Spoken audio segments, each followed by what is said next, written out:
new era.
In the near future, Earth is dominated by a powerful world government.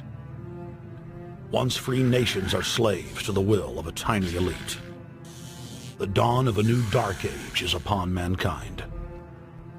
Countries are a thing of the past. Every form of independence is under attack, with the family and even the individual itself nearing extinction. Close to 80% of the Earth's population has been eliminated. The remnants of a once-free humanity are forced to live within highly controlled, compact, prison-like cities. Travel is highly restricted. Superhighways connect the megacities and keep the population from entering into unauthorized zones. No human activity is private. AI supercomputers chronicle and categorize every action. A prison planet dominated by a ruthless gang of control freaks, whose power can never be challenged. This is the vision of the global elite, their goal.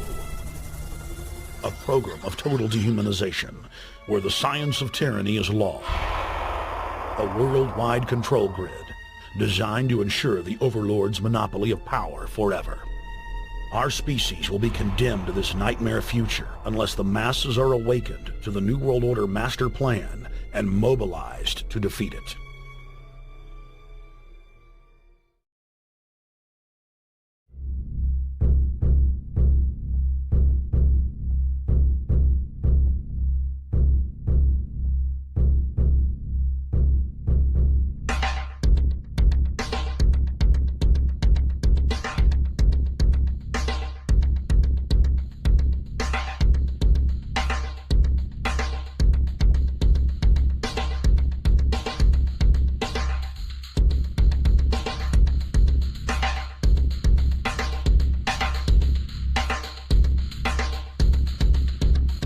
(1775), the American Revolutionary War began as the American colonies sought to detach from England and its oppressive monarchy.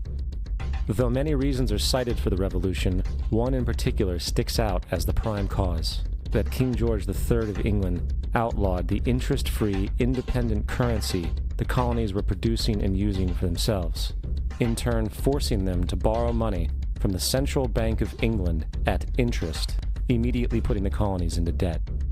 And as Benjamin Franklin later wrote, the refusal of King George III to allow the colonies to operate an honest money system which freed the ordinary man from the clutches of the money manipulators was probably the prime cause of the revolution.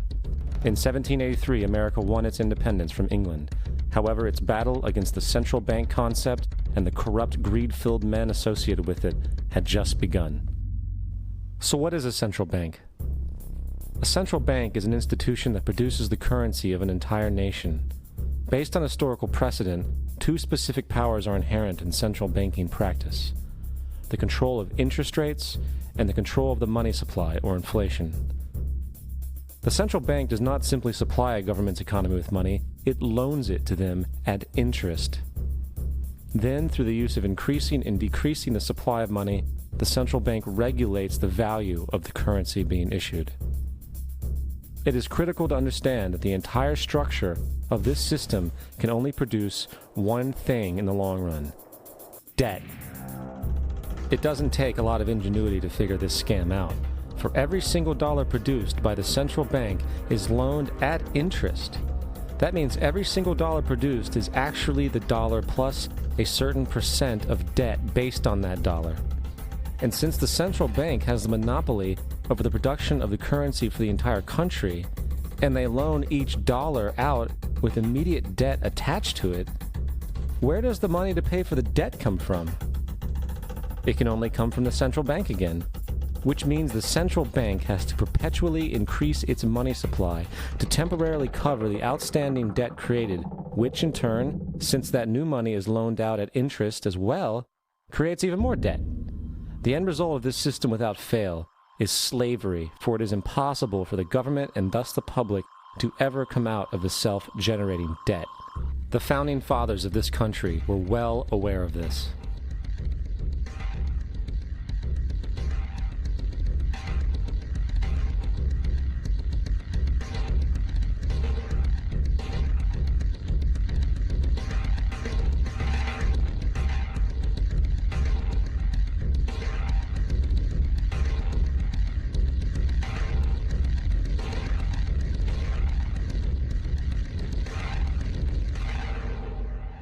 By the early 20th century, the U.S. had already implemented and removed a few central banking systems, which were swindled into place by ruthless banking interests.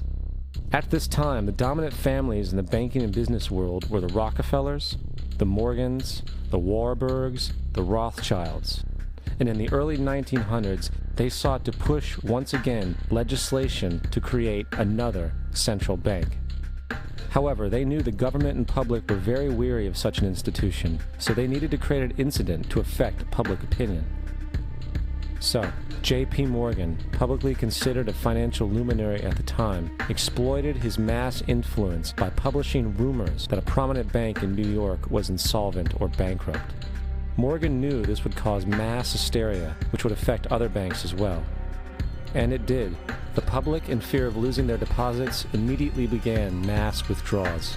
Consequently, the banks were forced to call in their loans, causing the recipients to sell their property, and thus a spiral of bankruptcies, repossessions, and turmoil emerged.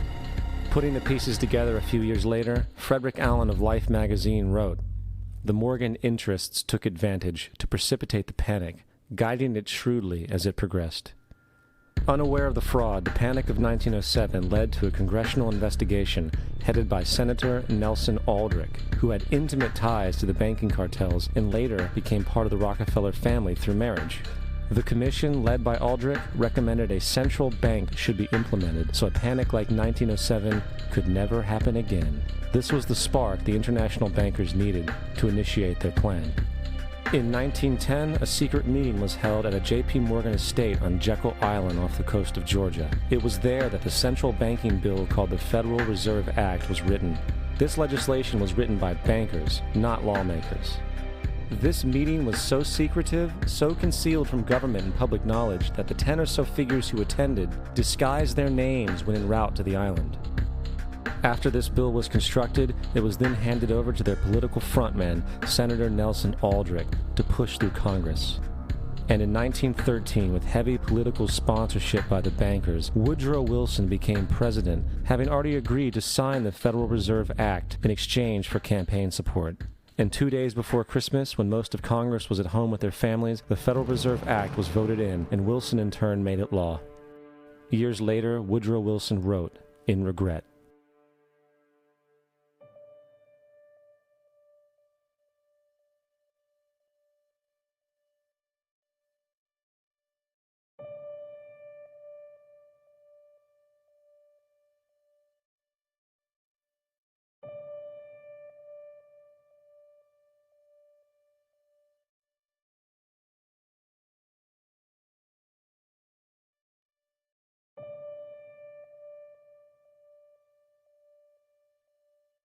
Congressman Louis McFadden also expressed the truth after the passage of the bill.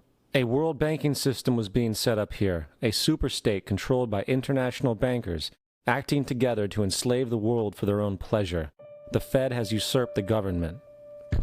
Now, the public was told that the Federal Reserve System was an economic stabilizer, and inflation and economic crises were a thing of the past.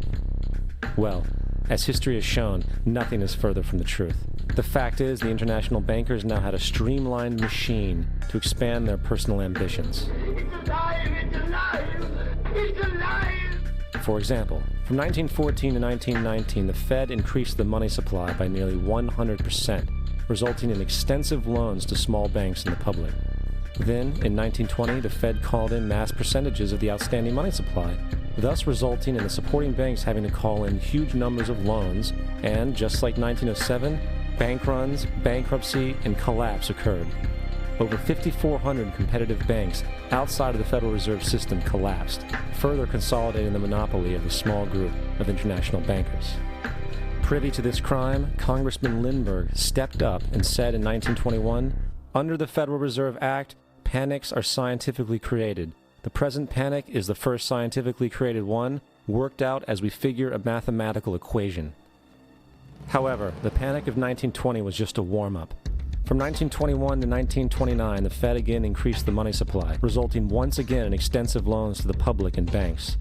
There was also a fairly new type of loan called a margin loan in the stock market. Very simply, the margin loan allowed an investor to put down only 10% of a stock's price, with the other 90% being loaned through the broker. In other words, a person could own $1,000 worth of stock with only $100 down. This method was very popular in the roaring 1920s, as everyone seemed to be making money in the market. However, there was a catch to this loan.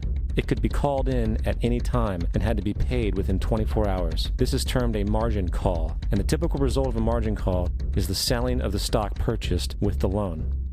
So, a few months before October in 1929, J.D. Rockefeller, Bernard Baruch, and other insiders quietly exited the market, and on October 24, 1929, the New York financiers who furnished the margin loans started calling them in masse.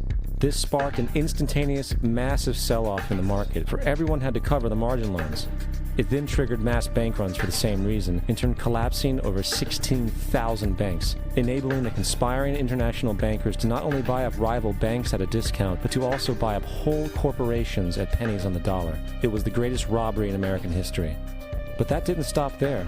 Rather than expanding the money supply in order to recover from this economic collapse, the Fed actually contracted it, fueling one of the largest depressions in history. Once again outraged, Congressman Louis McFadden, a longtime opponent of the banking cartels, began bringing impeachment proceedings against the Federal Reserve Board, saying of the crash and depression, "It was a carefully contrived occurrence. International bankers sought to bring about a condition of despair so that they might emerge the rulers of us all." Not surprisingly, and after 2 previous assassination attempts, McFadden was poisoned at a banquet before he could push for the impeachment. Now, having reduced the society to squalor, the Federal Reserve bankers decided that the gold standard should be removed. In order to do this, they needed to acquire the remaining gold in the system. So, under the pretense of helping to end the Depression, came the 1933 gold seizure. Under the threat of imprisonment for 10 years, everyone in America was required to turn in all gold bullion to the Treasury, essentially robbing the public of what little wealth they had left. And at the end of 1933, the gold standard was abolished. If you look at a dollar bill from before 1933, it says it is redeemable in gold.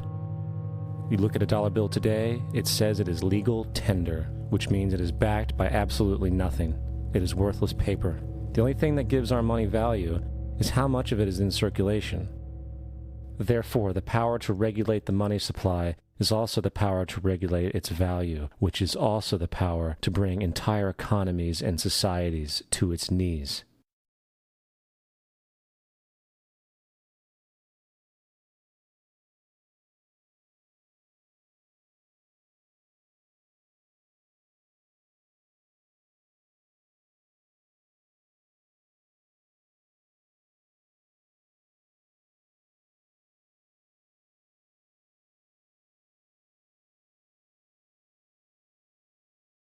They create money out of nothing. What a scam. They have so much money, they don't care about money. All they care about is power. All they care about is being able to control the political situation so it goes their way.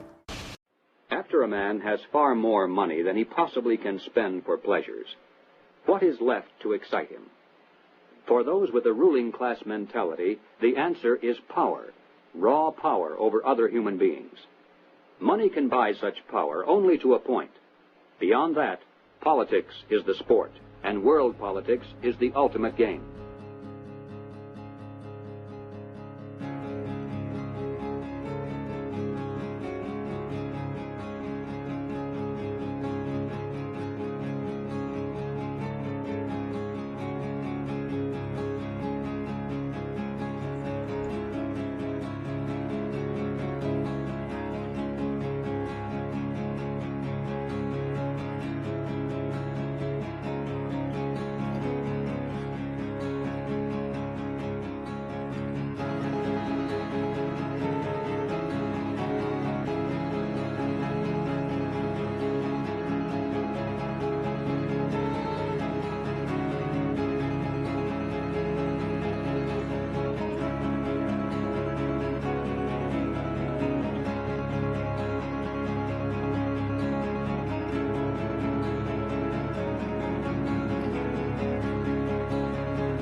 On the outskirts of the national capital today, black limousines with darkened windows converged on a hotel where private security guards imposed ironclad control. The limos carried royalty, political power brokers, and industrial titans to a secret meeting that will last all weekend. It's known as the Bilderberg Group. Could their objective be world domination? If you haven't heard of the Bilderbergers, it's for one reason only. They haven't wanted you to. At their annual closed-door meetings, no outsiders are allowed even close to the building. Here are gathered the most powerful individuals of the Western world, united regularly at club meetings. Yet nothing is reported by the New York Times, the Washington Post, or the LA Times. What really fascinates me is the complete blackout in the American press. For more than 20 years, I've gone down to the press club every day. I check the wires in their library, mingle with other paper boys, and I asked them the question many times, why, when if 120 film stars or 120 NFL football players met behind locked and guarded doors at a remote location for 3 days, you'd try very hard to penetrate and find out what those movie stars or football players are doing. Well, I have no curiosity at all when 120 of the world's most powerful financial leaders and political leaders meet for 3 days in a remote location behind armed guards in a complete blackout. Well, no curiosity. The people who call conspiracy theorists are not the conspiracy theorists themselves. We're talking about facts here. The Bilderberg Group does exist. The Federal Reserve does exist. The people who are members of the Bilderberg Group are also the people who do control the Federal Reserve. These are all facts. In 1954, the elite of the planet met in secret at the Bilderberg Hotel in Oosterbeek, Holland. The Bilderberg Group would later admit that their mission was the formation of the EU. Once the EU was established, under the guise of trade deals, a North American Union and Asian Union would be formed. The three interlocking superstates form the core of the global government, while the United Nations would serve as a world regulatory and enforcement body over the Third World subregions. The Bilderberg Group consists of the heads of all of the managing roundtable groups that steer individual countries. Picture the elite power structure of the world as a giant pyramid, with only the elite of the elite at the tip-top of the capstone. The group has been so secretive that until the mid-1980s, the controlled corporate media denied its existence. Into the late 1990s, coverage only consisted of rare one-line mentions.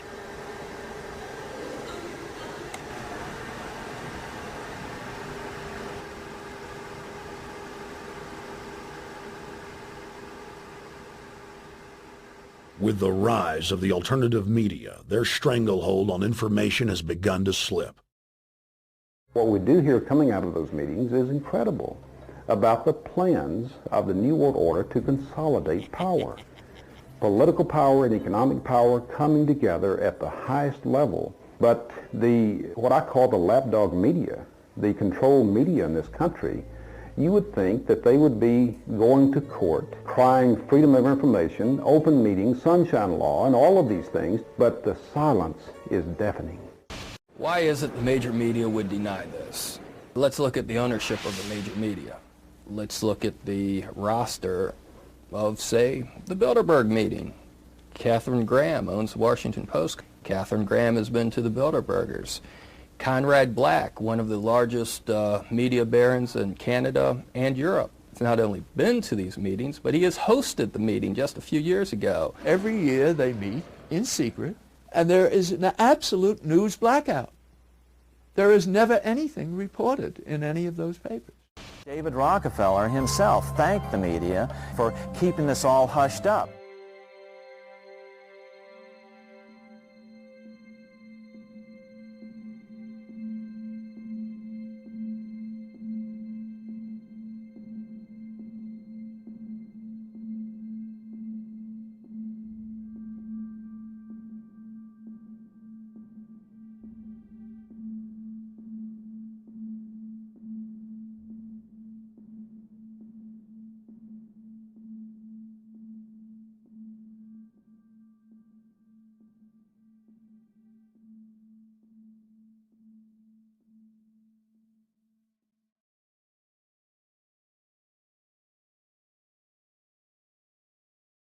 First heard about Bilderberg in 1975, and I said, I don't believe it.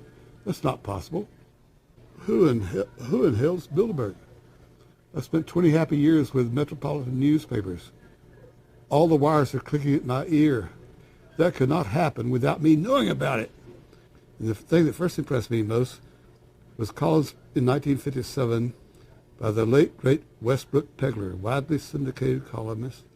He wrote 2 lengthy columns about how approximately 100 leaders of international finance, heads of state, high public officials were meeting behind armed guards and closed doors on Jekyll Island, sealed off. What are these powerful internationalists doing? And why is it so secret? Why does it have armed guards outside? Why is it sealed off? The newspapers totally ignore it. Not a word. Total blackout in the United States. Since then, I've never stopped pursuing Bilderberg, the whole international gangster organization led by Rockefellers and Rothschilds as they manipulate the world for their own selfish interest. About 10 have come in. They've been coming in slowly in typically big black cars with what appears to be bulletproof glass, and we've got a few pictures of some of the people. We're being kept well back from the building by an awful lot of security people, but you know there'll be more security as this thing develops. Again, just a reminder to stay off the property, okay? I am. This is the line. We checked with the city. Oh yeah, there's one right there. Hi. Hey, we're not your property. We're not your slaves. We're going to defeat the New World Order. The New World Order is going to be defeated. You realize that? I'm glad you do. Always does throughout history. Now, I think what is very difficult for most people to understand is how such a small group of 125 men and a few women control a population base of 6 billion people. Actually, it's much easier than you think. These people work on what I call systemic methodology, meaning that you take a pie, just imagine you take an apple pie and you slice this apple pie into lots of very small pieces, and you put in front of each one of these pieces your men or women of trust. And by controlling this individual, you control an entire organization. For example, if you take Paul Wolfowitz, who runs the World Bank. Through him, you can control the entire organization. You don't need to control what the dishwasher or the toilet cleaner thinks or does or believes in. You just need to control what he does and what he believes in. And what he does will permeate the entire organization. And that's how you control, with very, very small power base, an entire global population of 6 billion people. Bilderberg is making great progress toward a world government. They have created a superstate in Europe called the European Union. They're intent on creating a Western Hemisphere Union called the American Union. NAFTA is to be expanded into every country in this hemisphere. As NAFTA expands, it will take on the role of the American Union. And only an educated, informed public can stop them in their tracks. In 2005, an arrangement between Canada, Mexico, and the United States was made. This arrangement, unannounced to the public, unregulated by Congress, merges the United States, Mexico, and Canada into one entity, erasing all borders. It's called the North American Union, and you might want to ask yourself why you've never heard of this. In fact, there is only one mainstream reporter who has actually heard of and has had the courage to cover this issue. The Bush administration's open borders policy and its decision to ignore the enforcement of this country's immigration laws is part of a broader agenda. President Bush signed a formal agreement that will end the United States as we know it, and he took the step without approval from either the U.S. Congress or the people of the United States. It's a deal that few have even heard of. It's being done again by very few people at the very top on behalf of the investment class, but the working class of people, political officials across our country, from communities, from cities and so forth, they don't know anything about this. This isn't some trade agreement. It is a total removal of sovereignty from these countries, which will also result in a completely new currency called the Amero. Fall. Apart from that, I think one thing people who are dollar-based need to focus on is the Amero. That's the one thing that nobody's talking about that I think is going to have a big impact on everybody's life in Canada, the U.S., and Mexico. The Amero is the proposed new currency for the North American community, which is being developed right now between Canada, the U.S., and Mexico to make a borderless community, much like the EU, and the dollar, Canadian dollar, U.S. dollar, and the Mexican peso replaced by the Amero. By default of this agreement, the American Constitution will eventually be obsolete. You would think that a situation like this would be on the cover of every major newspaper. That is until you realize that the people who are behind this movement are the same people behind the mainstream media, and you are not told what you're not supposed to know. The North American Union is the same concept as the European Union, the African Union, and the soon-to-be Asian Union, and the same people are behind all of them. And, when the time is right, the North American Union, the European Union, the African Union, and the Asian Union will be merged together, forming the final stages of a plan these men have been working on for over 60 years. A one-world government.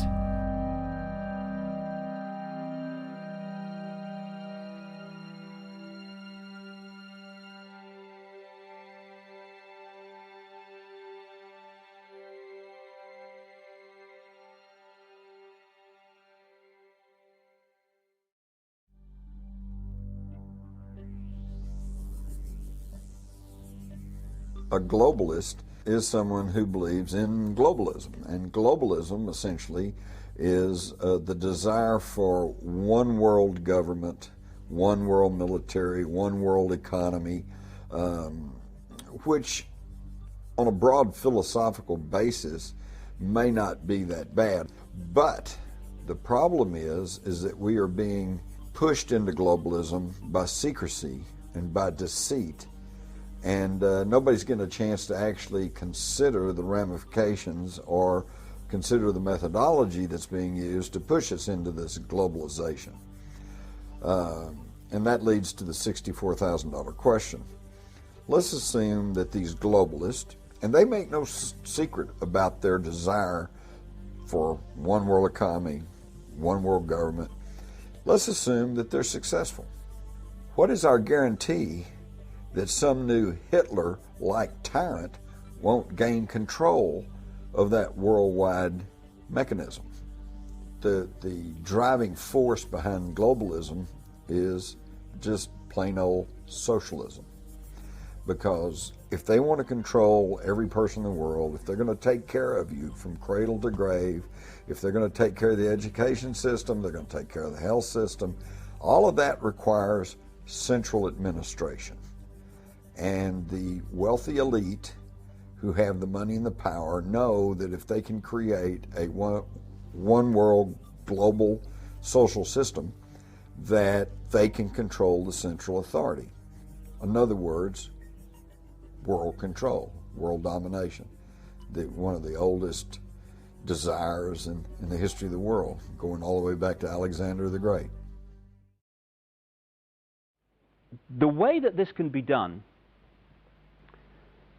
with a very few people, at the peak, that is because if you look at every organization today, be it a university, a school, a government, a secret society, anything, a multinational company, business of any kind, they're structured as a pyramid, which works like this. In any organization, you've got a very, very few people at the peak of the pyramid. That very few people know exactly what that organization's about, what its real agenda is, what it's really trying to achieve. The further you come down from that peak in any organization, you're meeting more and more and more people who know less and less and less and less about what the organization's really about. They only know their part. The CIA call this compartmentalization, keeping from everyone else in the pyramid how what they're doing in apparent innocence links in with what other people are doing in apparent innocence to produce a very sinister pattern. The Freemasons are a classic example of this. When you say that the Freemason secret society is involved, people think that you must be saying that every Freemason wants to manipulate the world to global dictatorship. Utterly ridiculous. Of course they don't. But if you look at the Freemason structure, the vast overwhelming majority of Freemasons in the world, they never get higher than the bottom 3 levels of degree, the overwhelming majority.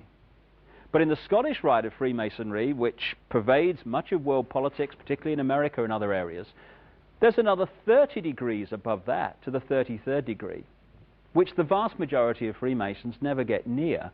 And there's another 13 levels not officially accepted to exist, which some people call Illuminati degrees, which at that level, the Freemason secret society is in a different universe to the part where the vast majority of Freemasons exist, right down here. Compartmentalization. This is how it works. So every one of these institutions that control the direction of the world and our daily lives is a pyramid. The banking system is a pyramid. You go into the local bank, the person you meet across the counter won't even know what's going on in the bank manager's office behind them, let alone what's going on at board level and higher. So the banking system is a pyramid going to a peak. The intelligence agency network in the world is a pyramid going to a peak. The multinational company network is a pyramid. So is the global media, and so on. And there is a global pyramid within which all these work, in which the peaks of all these individual pyramids, banking, business, media, etc., fuse into one peak. And up there, it's speculated by many people, there perhaps may be no more than 13 families, 13 people at the peak, pervading down through these different levels the same basic policy, which is pushing the world towards more and more centralization of power. There is this like cozy little myth that is perpetuated between politicians and the media. Politicians walk the world stage as if they are the final arbiters of power in the world. So when a president speaks, the cameras run and it's flashed around the world, prime ministers and such like. The media report the world as if presidents and prime ministers are the final arbiters and decision makers in the world, which means that the people above the level of presidents and prime ministers that really make the decisions, they're never looked at or exposed by the mainstream media because they're not accepted to exist.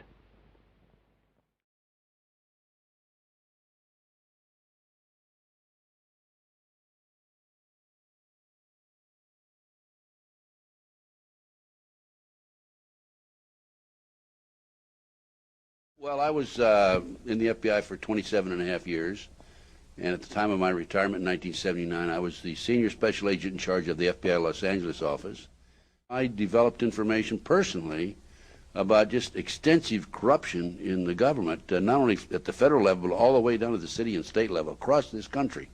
I have information about corrupt judges, corrupt law enforcement, prosecutors, county officials, judges.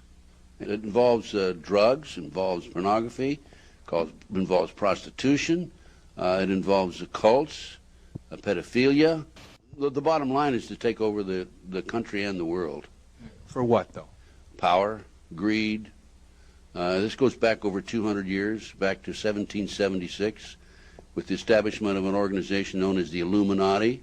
And if your listeners don't know what the Illuminati is, they need to run down to the library and look it up and do some research, because on May the 1st, 1776, a fellow named Adam Weishaupt, German, set forth 25 goals at the request of the Rothschild group that they needed to initiate in order to take over the world. We're talking about destroy the sovereignty of countries and destroy religions. And that's where it really started in modern day. And right today, believe it or not, and we have the documentation for this, we are probably 90%, their goals have probably been filled at the great rate of about 90%. This Illuminati, this group who called themselves the Enlightened Ones, had gained positions of power through control of the banking system. The Illuminati was founded on May 1st, 1776, by Adam Weishaupt, a professor at Ingolstadt University.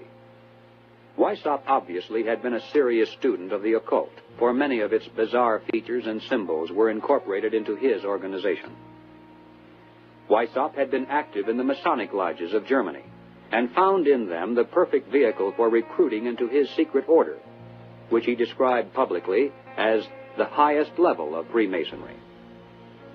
The Illuminati was formally incorporated into the Masonic lodges at the Congress of Wilhelmsbad in 1780. There were 8 conspiratorial rings within rings, advancing from the outermost novice inward to Rex, or king. The king, of course, was Weishaupt himself, who had adopted the code name Spartacus. Those in the outer rings were told that the grand purpose of the order was to make of the human race, without any distinction of nation, condition, or profession, one good and happy family. But by the time the member had advanced to the level of presbyter, or priest, his oath of absolute secrecy and obedience had become deadly serious. Only then was he allowed finally to see the ultimate goal of the order. It was the destruction of all religion and the destruction of all independent governments, replaced by a new world order, a world government ruled from behind the scenes by the illuminated ones. We have before us the opportunity to forge for ourselves and for future generations a new world order, a world where the rule of law, not the law of the jungle, governs the conduct of nations.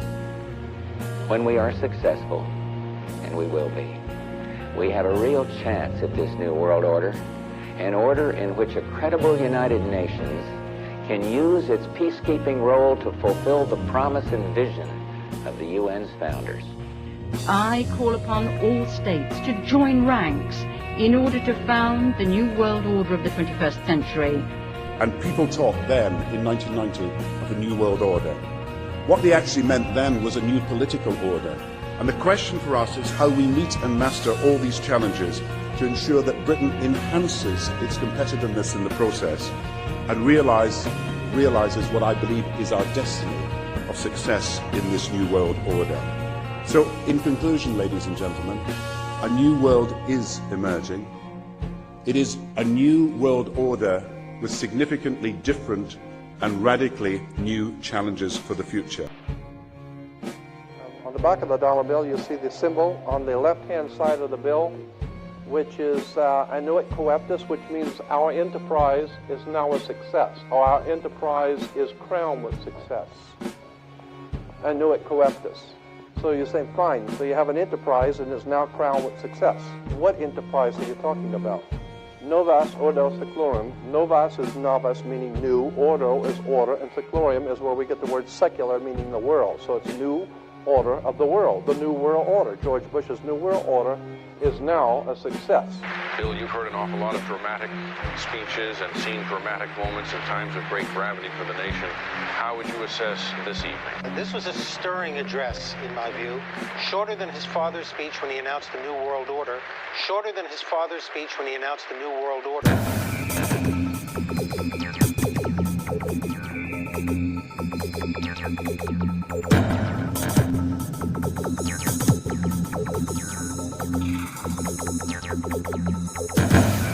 1934 is when the Federal Reserve actually finally took total control of the United States monetary system, and that's when they said it is now a success, because this is a symbol, this is an emblem of a secret society of Freemasons called the Illuminati, the German Bavarian Illuminati. They were a secret society founded in the south of Germany. They were called the Illuminati, the illuminated ones, the enlightened ones. 1776 was when this secret society actually formed itself into a secret society and put itself into operation. They were the basis for what we call today in our country the Bavarian Illuminati was the basis for what we call today the Colombian faction. The Colombian faction of the Illuminati came here right after this government was formed, and that's where we get today this Columbia Space Shuttle, Columbia Movies, Columbia Television, Columbia Records, everything, Columbia University. As a matter of fact, Columbia TV, Columbia Broadcasting System, CBS. What is the symbol for CBS? It's the all-seeing eye.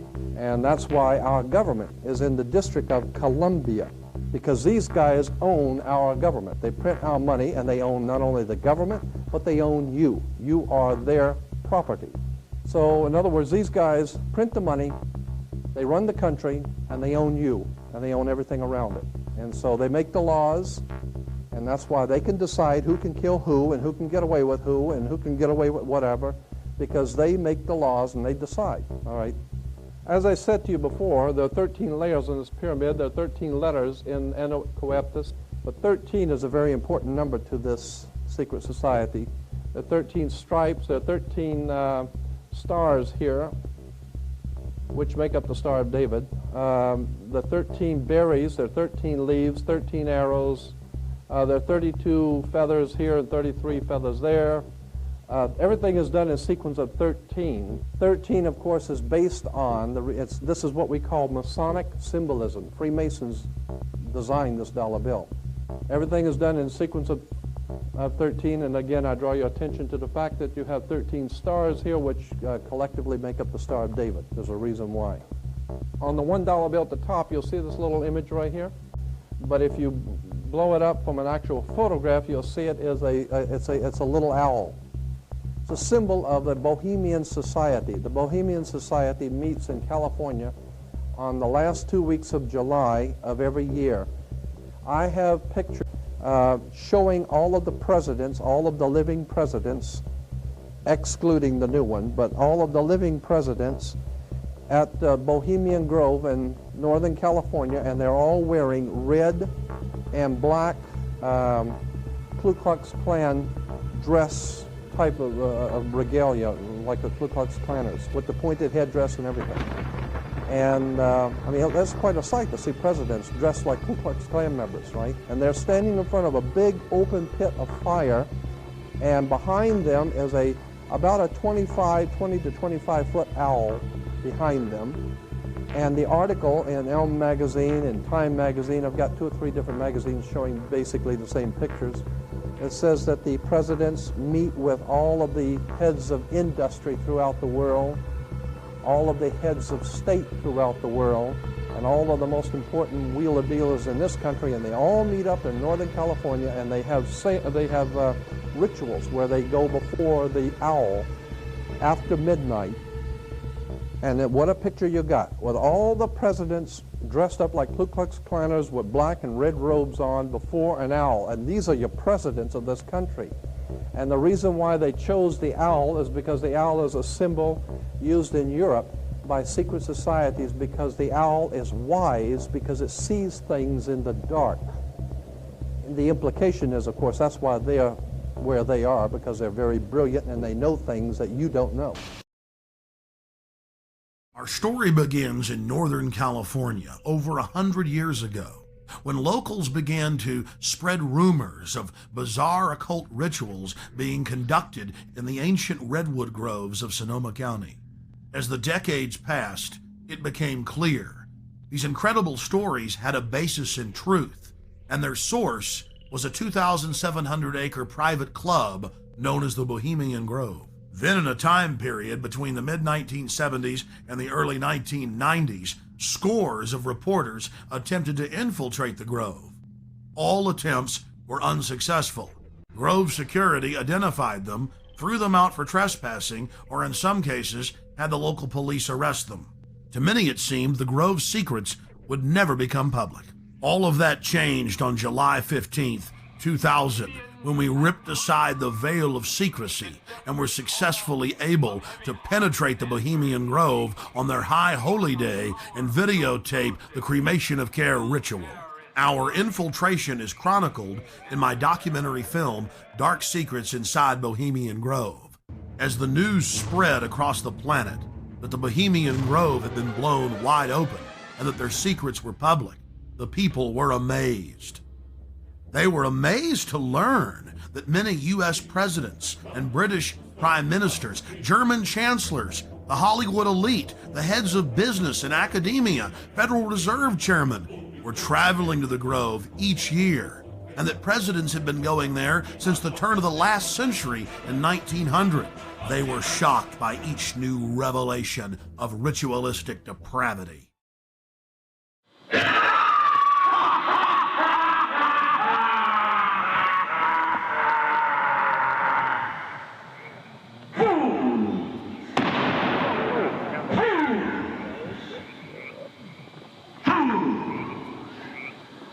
When will you learn?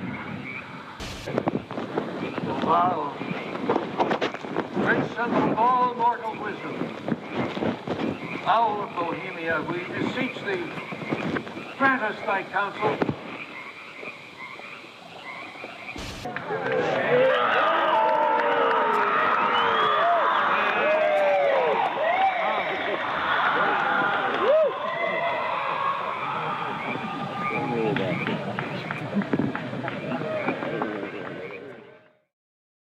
One last question. I read a Washington Times article many years ago where you had a comment about the organization, and then now it's been in the Wall Street Journal, it's been in a lot of different newspapers, and that's the Bohemian Grove. And back in, what was it, 1996, when you joined as a Clinton advisor, the Republicans were criticizing you, oh, what about Bohemian Grove? And then you countered them by saying, hey, I don't run around in the woods naked. What did that mean?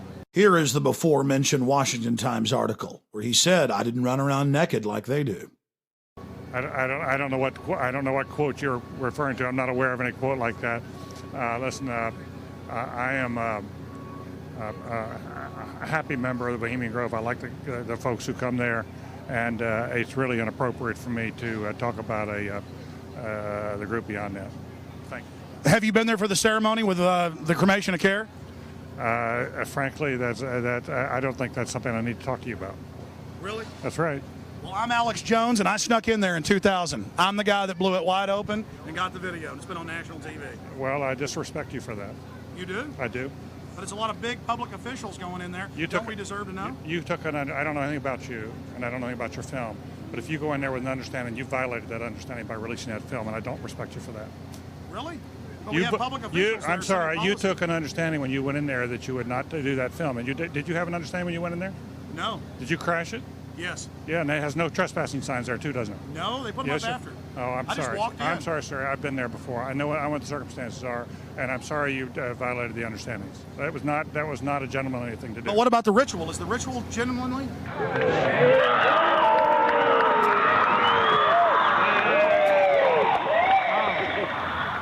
sir. Everything. I don't owe you this comment. I know. I appreciate it. This is what's called ambush journalism, and I disrespect you for that as well. So thank you ever and goodbye. been in the ritual? It's none of your damn business. Oh, that's right. Listen. You go around and make understandings with people and violate them. You ambush people on the streets, and that's inappropriate form of journalism. If you wish to practice that, that's fine, but don't ask others to respect you for it. If you want to, you can do. You're a free American, like anything you want. If you want to be uncivil and rude and ungentlemanly, that's up to you. But don't expect the rest of us to say, "Oh well, you're there, Mr. Gergen." I'm sorry, nobody sets policy in there. We try to be gentlemen, and obviously, you don't belong there. Weaving spiders come out here. Yeah, that is a three-pointer. Woo! Look how strangely he behaved when we brought it up.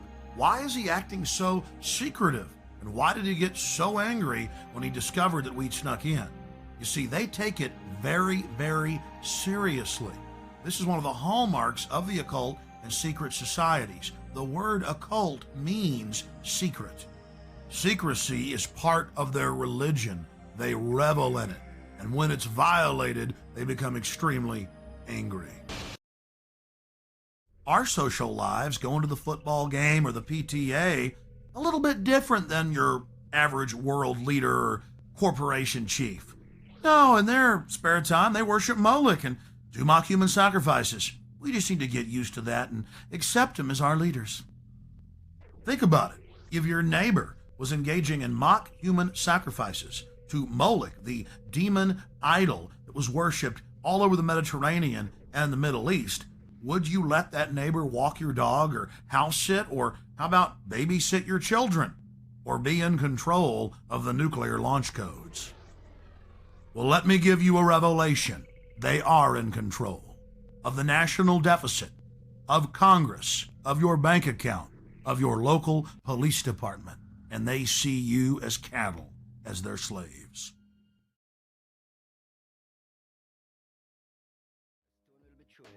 At this stage, and still a little betraying at the churches.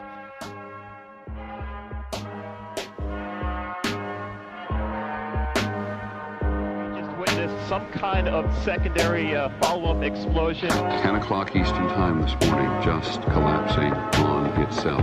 We have no idea what caused this. Right now, police have to determine is whether that explosion was caused from the initial impact of the plane or whether it was something that was exploded on the ground. Generally speaking, for a building to collapse in on itself like that, it would seem to indicate that there could have been an explosion, a bomb planted on the ground that would make the building collapse within itself. If you wish to bring anybody who's ever watched a building being demolished on purpose knows that if you're going to do this, you have to get at the under infrastructure of a building and bring it down.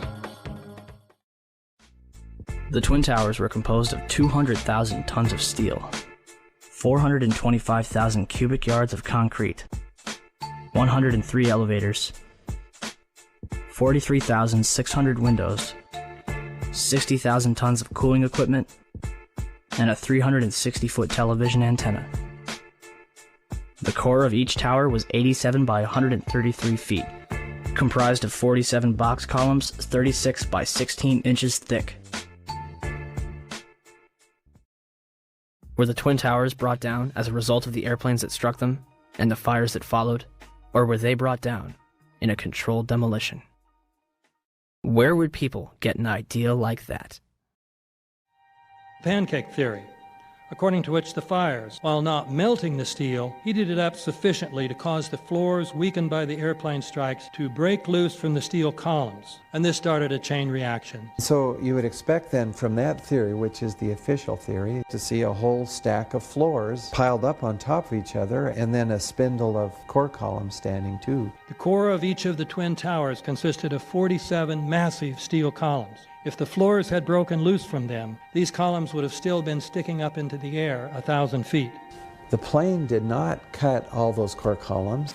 We designed the buildings to take the impact of the Boeing 707 hitting the building at any location. The building probably could sustain multiple impacts of jetliners. That the plane flew straight into the building. Through him, right. So you're saying that the building was actually designed to cope with a hole like that and still survive? Yeah, it was. If you had dropped, say, a billiard ball from the top of the World Trade Center, 110 floors up there, it would have taken 8 to 10 seconds to hit the ground, encountering no resistance whatsoever. The Twin Towers came down in nearly free fall speed. 200,000 tons of steel shatters and explodes outwards over 500 feet. This means that floors shattered at an average rate of about 10 floors per second. There is no scenario for a pancake effect of buildings falling that allows them to fall at the rate of free fall. Now what can do that? What can move mass out of the way? Explosives.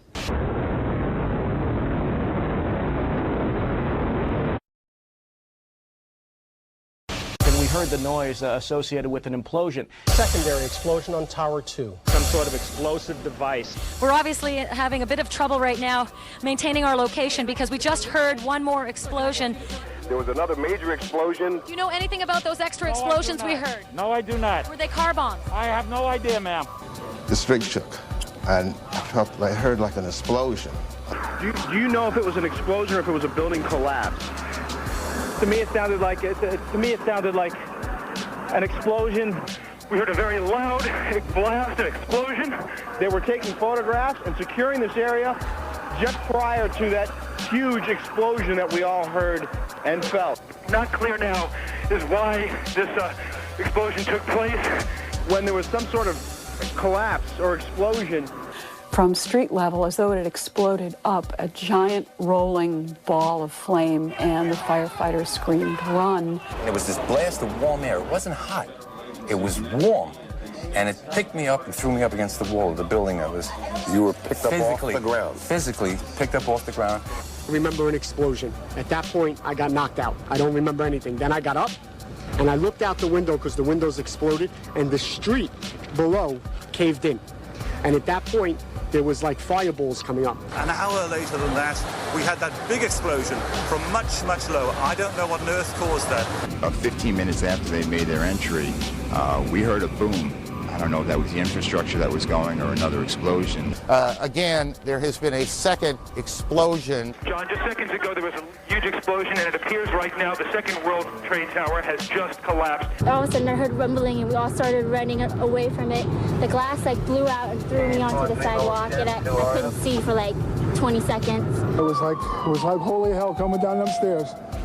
And then when we finally got to the bottom, they were coming out on a mezzanine level there. And another explosion came right from it, just everyone flying. We stuck on the stairs for a while. We finally got down to the lobby. Then we get to the lobby, it was this big explosion.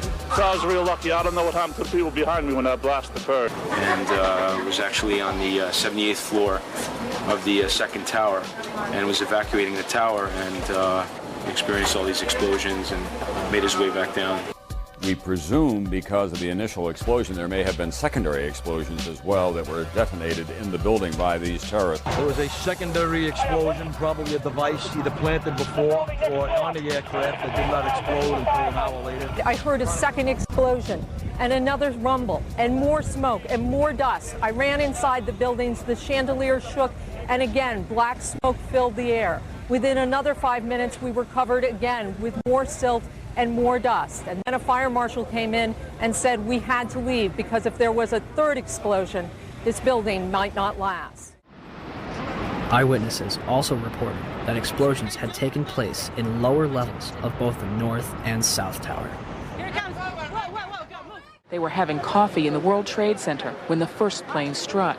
And all of a sudden it sounded like, I don't know where the subway is, but it sounded like a subway collision, a bomb. And it was just pounding, boom, boom, boom. And I literally thought the subway had exploded. And the ladies that are with me were in the World Trade Center in the first building and escaped through the lobby where they report they believe there was a bomb in the lobby. Just get out of the tunnel in the blue. The subway tunnel? Yeah. Yes, I was right there. I was down in the basement, came down, all of a sudden the elevator blew up, smoke. I dragged the guy out, his skin was hanging off, and I dragged him out, and I helped him out to the ambulance.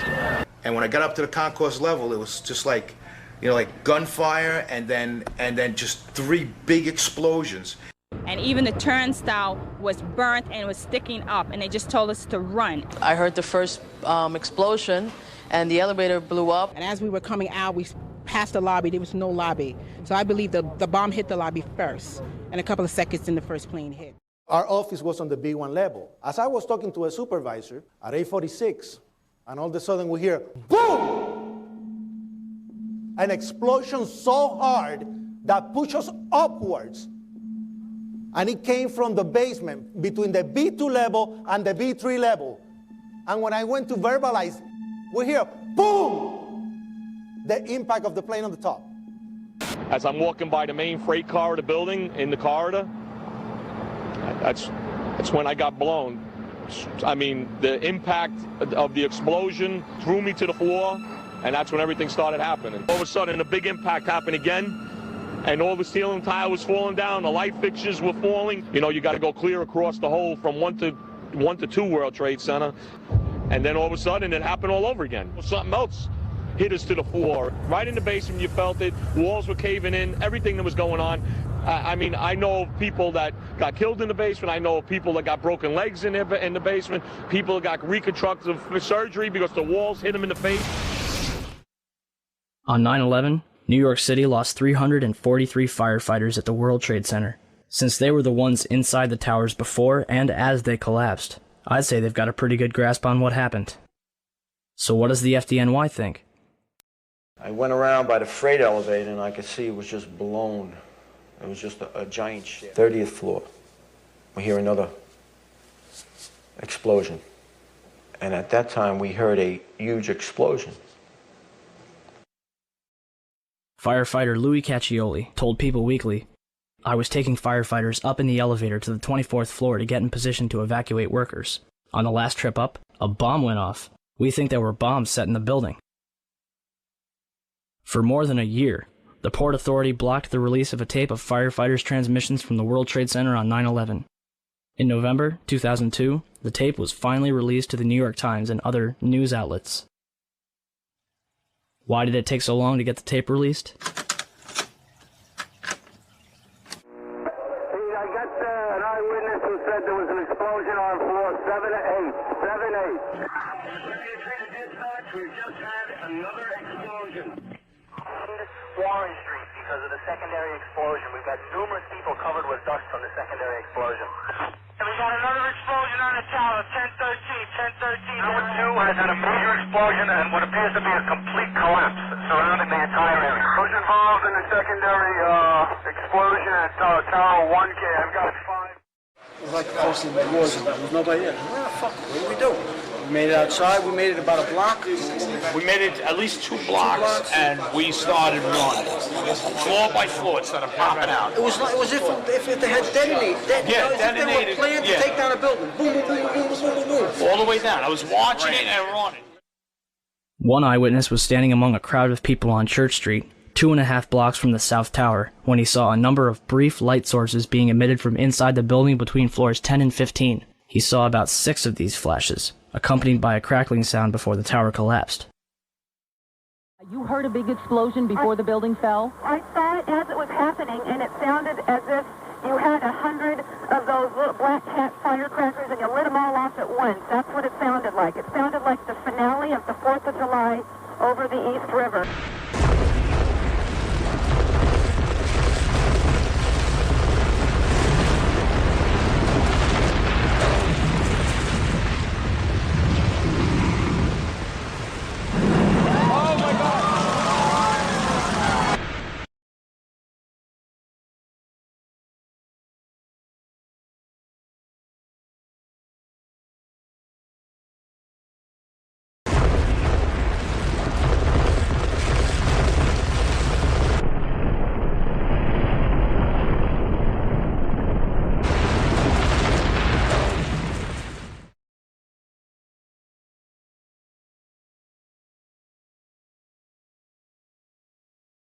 Yeah, here's one of the guys who can tell you I'm okay, all right? Here, hold on. You want to call your mother or something? You gotta get back something. You know that, you gotta get back. All right? I know. The 4-1 should have taken the jet for a couple of companies that they were leaving back to us that were stuck in the tunnel.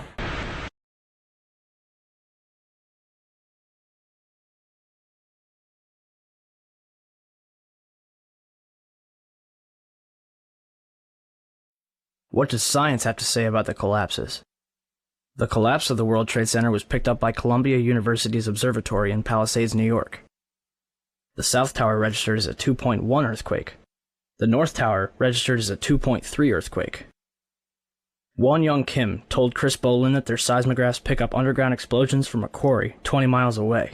These blasts are caused by 80,000 pounds of ammonium nitrate and cause local earthquakes between magnitude 1 and 2. The 1993 bombing of the World Trade Center did not even register because it was not coupled to the ground. During the collapse, most of the energy of the falling debris was absorbed by the towers and the neighboring structures, converting them into rubble and dust or causing other damage, but not causing significant ground shaking. 47 huge steel columns going up the core, and they're interconnected. How do you get them to fail simultaneously so the core disappears? It looks like those core columns were cut. The way we do this is by cutting the beam at an angle.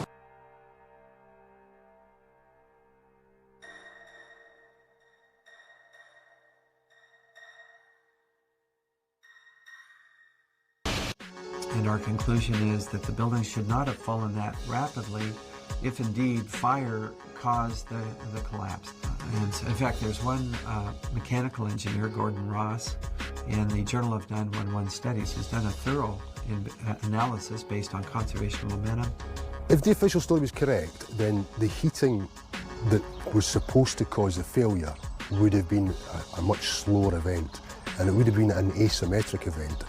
For the tower to collapse straight down onto itself flies in the face of what we know about steel and how steel behaves.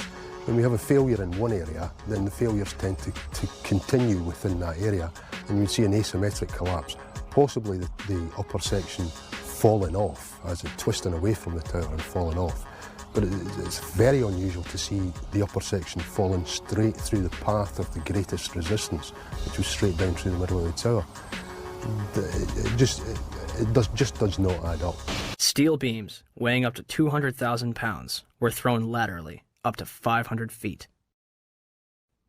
A cross-section from the World Trade Center, weighing approximately 300 tons, was embedded in the southeastern corner of the American Express building.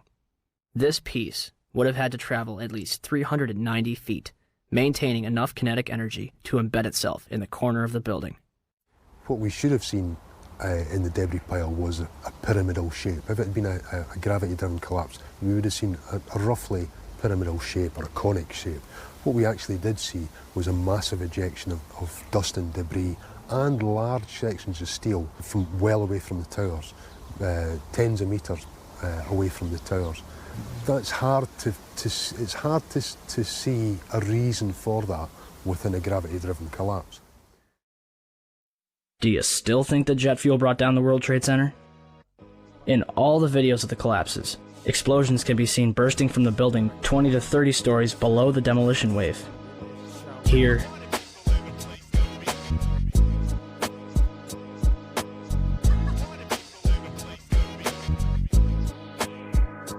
here,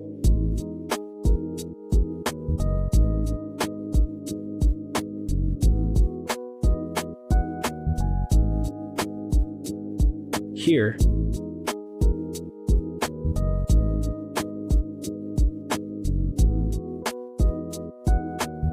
here,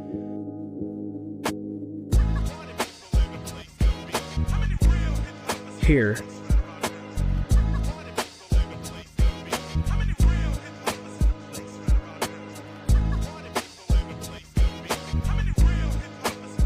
and here. Etienne Sauret was filming her documentary, World Trade Center, the first 24 hours, and caught both collapses on tape. Watch carefully.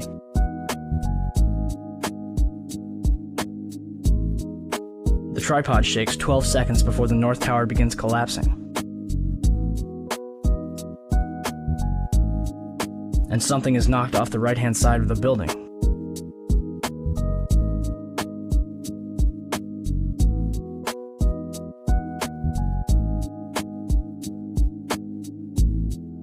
probably asking, if there were bombs in the building, how would they get in there without anyone noticing? Ben Fountain, a financial analyst who worked in the World Trade Center, told People magazine that in the weeks before 9/11, there were a number of unannounced and unusual drills where sections of both the Twin Towers and Building 7 were evacuated for security reasons. Daria Cord, a guard in the North Tower, told Newsday that security detail was working 12-hour shifts for 2 weeks before 9/11, but on Thursday the 6th, bomb-sniffing dogs were abruptly removed from the building. So who authorized all this? President Bush's brother, Marvin, was board of directors at Securicom from 1993 until fiscal year 2000. Securicom, now known as Stratasec, is an electronic security company backed by Kuwait American Corporation, which provided security for United Airlines, Dulles International Airport, and from the early 1990s up to the day of 9/11, the World Trade Center. Marvin is also the former director at HCC Insurance Holdings, which insured parts of the World Trade Center on 9/11. More information on this was supposed to be disclosed and never was. To date, the SEC has not revealed what they have learned. If only we could examine the debris from the World Trade Center and figure out what happened. Unfortunately, Mayor Giuliani began shipping the remains off to recycling yards overseas before investigators could even examine it. Not even FEMA was allowed into Ground Zero. Essentially, they blocked off a crime scene and destroyed all the evidence.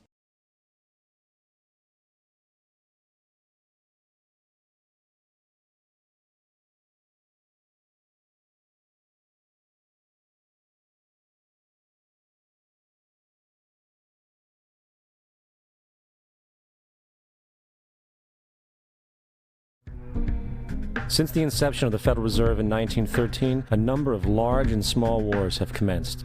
The three most pronounced were World War I, World War II, and Vietnam. World War I. In 1914, European wars broke out centered around England and Germany. The American public wanted nothing to do with the war. In turn, President Woodrow Wilson publicly declared neutrality. However, under the surface, the U.S. administration was looking for any excuse it could find to enter it. In a noted observation by Secretary of State William Jennings, the large banking interests were deeply interested in the World War because of the wide opportunities for large profits. It's important to understand that the most lucrative thing that can happen for the international bankers is war, for it forces the country to borrow even more money from the Federal Reserve Bank at interest. Woodrow Wilson's top advisor and mentor was Colonel Edward House, a man with intimate connections with the international bankers who wanted in the war. In a documented conversation between Colonel House, Wilson's advisor, and Sir Edward Grey, the Foreign Secretary of England, regarding how to get America into the war, Grey inquired, "What will Americans do if Germans sink an ocean liner with American passengers on board?" House responded, "I believe that a flame of indignation would sweep the United States, and that by itself would be sufficient to carry us into war." So, on May 7, 1915, on essentially the suggestion of Sir Edward Grey, a ship called the Lusitania was deliberately sent into German-controlled waters where German military vessels were known to be. And, as expected, German U-boats torpedoed the ship, exploding stored ammunition, killing 1,200 people. To further understand the deliberate nature of this setup, the German embassy actually put advertisements in the New York Times telling people that if they boarded the Lusitania, they did so at their own risk, as such a ship sailing from America to England through the war zone would be liable to destruction. In turn, and as anticipated, the sinking of the Lusitania caused a wave of anger among the American population, and America entered the war a short time after. The First World War caused 323,000 American deaths. J.D. Rockefeller made $200 million off of it. Not to mention the war cost about $30 billion for America, most of which was borrowed from the Federal Reserve Bank at interest, furthering the profits of the international bankers. World War II. On December 7, 1941, Japan attacked the American fleet at Pearl Harbor, triggering our entry into that war. President Franklin D. Roosevelt declared the attack was a day that will live in infamy. A day of infamy indeed, but not because of the alleged surprise attack on Pearl Harbor. After 60 years of surfacing information, it is clear that not only was the attack on Pearl Harbor known weeks in advance, it was outright wanted and provoked. Roosevelt, whose family had been New York bankers since the 18th century, whose uncle Frederick was on the original Federal Reserve Board, was very sympathetic to the interests of the international bankers, and the interest was to enter the war, as we've seen, nothing is more profitable for international bankers than war. In a journal entry by Roosevelt's Secretary of War Henry Stimson, dated November 25, 1941, he documented a conversation he had with Roosevelt. The question was, how should we maneuver them into firing the first shot? It was desirable to make sure the Japanese be the ones to do this, so that there should remain no doubt as to who were the aggressors. In the months leading up to the attack on Pearl Harbor, Roosevelt had done almost everything in his power to anger the Japanese, showing a posture of aggression. He halted all of Japan's imports of American petroleum. He froze all the Japanese assets in the United States. He made public loans to nationalist China and supplied military aid to the British, both enemies of Japan in the war, which, by the way, is completely in violation of international war rules. And on December 4th, 3 days before the attack, Australian intelligence told Roosevelt about a Japanese task force moving towards Pearl Harbor. Roosevelt ignored it. So, as hoped and allowed, on December 7th, 1941, Japan attacked Pearl Harbor, killing 2,400 soldiers. Before Pearl Harbor, 83% of the American public wanted nothing to do with the war. After Pearl Harbor, 1 million men volunteered for the war. It is important to note, Nazi Germany's war effort was largely supported by two organizations, one of which was called IG Farben. IG Farben produced 84% of Germany's explosives, and even the Zyklon B used in the concentration camps to kill millions. One of the unspoken partners of IG Farben was J.D. Rockefeller's Standard Oil Company in America. In fact, the German Air Force could not operate without a special additive patented by Rockefeller's Standard Oil. The drastic bombing of London by Nazi Germany, for example, was made possible by a $20 million sale of fuel to IG Farben by the Rockefeller Standard Oil Company. This is just one small point on the topic of how American business funded both sides of World War II. One other treasonous organization worth mentioning is the Union Banking Corporation of New York City. Not only did it finance numerous aspects of Hitler's rise to power, along with actual materials during the war, it was also a Nazi money laundering bank, which was eventually exposed for having millions of dollars of Nazi money in its vaults. The Union Banking Corporation of New York was eventually seized for violations of the Trading with the Enemy Act. Guess who the director and vice president of the Union Bank was? Prescott Bush, our current president's grandfather, and of course our former president's father. Keep that in mind when considering the moral and political dispositions of the Bush family. Vietnam. The United States' official declaration of war on North Vietnam in 1964 came after an alleged incident involving 2 U.S. destroyers being attacked by North Vietnamese PT boats in the Gulf of Tonkin. This was known as the Gulf of Tonkin Incident. This single situation was the catalytic pretext for massive troop deployment and full-fledged warfare. One problem, however, the attack on the U.S. destroyers by Vietnamese PT boats never happened. It was a completely staged event to have an excuse to enter the war. Former Secretary of Defense Robert McNamara stated years later that the Gulf of Tonkin incident was a mistake, while many other insiders and officers have come forward, relaying that it was a contrived farce, a complete lie. Once in the war, it was business as usual. In October 1966, President Lyndon Johnson lifted trading restrictions on the Soviet bloc, knowing full well that the Soviets were providing upwards of 80% of North Vietnam's war supplies. Consequently, Rockefeller interests financed factories in the Soviet Union, which the Soviets used to manufacture military equipment and send it to North Vietnam. However, the funding of both sides of this conflict was only one side of the coin. In 1985, Vietnam's rules of engagement were declassified. This detailed what American troops were and were not allowed to do in the war. It included absurdities like North Vietnamese anti-aircraft missile systems could not be bombed until they were known to be fully operational. No enemy could be pursued once they crossed the border of Laos or Cambodia. And most revealing of all, the most critical strategic targets were not allowed to be attacked unless initiated by high military officials. Apart from these imposed ludicrous limitations, North Vietnam was informed of these restrictions and therefore could base entire strategies around the limitations of the American forces. This is why the war went on so long. And the bottom line is this: the Vietnam War was never meant to be won, just sustained. This war for profit resulted in 58,000 American deaths and 3 million dead Vietnamese.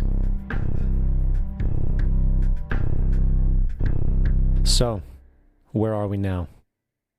September 11th was the jumpstart for what is now an accelerated agenda by the ruthless elite. It was a staged war pretext no different than the sinking of the Lusitania, the provoking of Pearl Harbor, and the Gulf of Tonkin lie. In fact, if 9/11 wasn't a planned war pretext, it would be an exception to the rule. It has been used to launch 2 unprovoked illegal wars, one against Iraq and one against Afghanistan. However, 9/11 was a pretext for another war as well, the war against you. The Patriot Act, Homeland Security, the Military Tribunals Act, and other legislations are all completely and entirely designed to destroy your civil liberties and limit your ability to fight back against what is coming.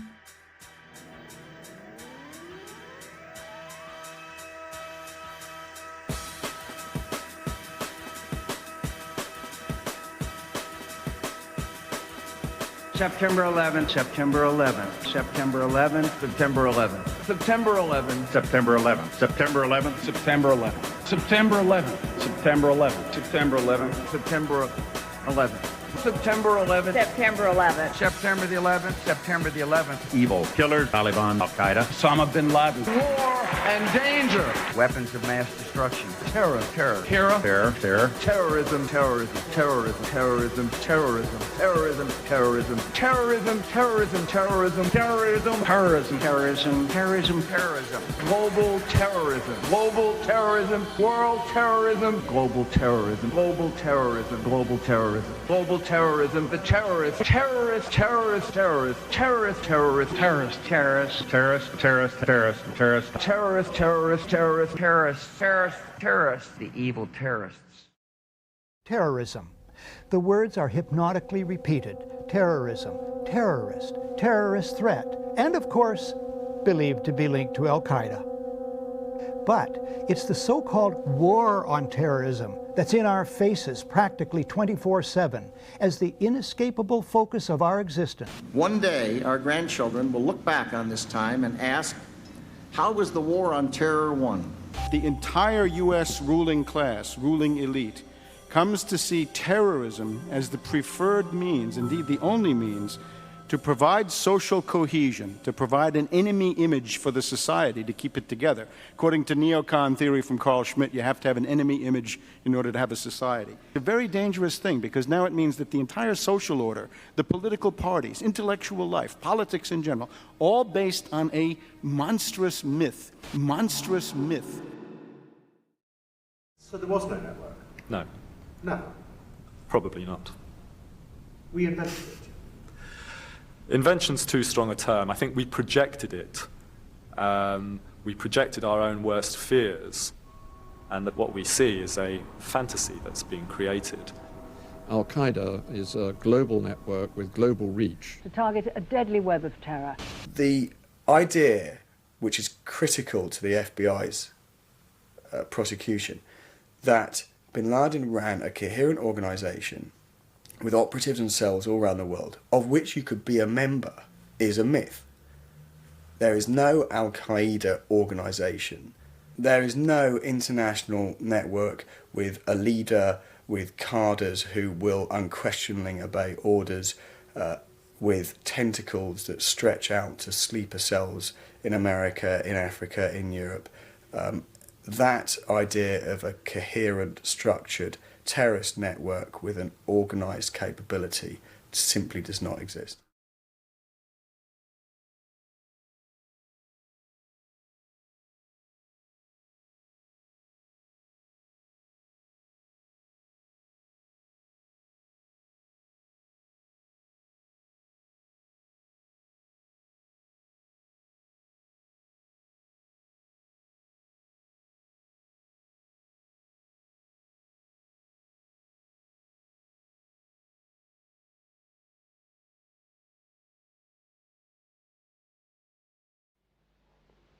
And there are several key mind manipulation techniques which are very, very powerful propaganda tools. The most effective and the most powerful, and it's used on us all the time, is something I call problem, reaction, solution. It's a cracker, this one. It's a mind manipulation technique that avoids not only opposition to what is the goal of the manipulators, it actually manipulates people to demand they do what they want to do anyway. And it's happening all the time. Once you see this technique and how it works, you watch the news and read the newspapers in a completely different light because you start to see it happening. It works like this. You start by secretly creating a problem in the world and making sure someone else is blamed for it in the public arena, in the public mind. It could be a run on a currency, it could be a government collapse. At its most extreme, it could be a war, because the 2 world wars in this century were funded, all sides were funded by the same people. Provable. The same people that funded the Allies in the Second World War and funded the Soviet Union also funded Hitler.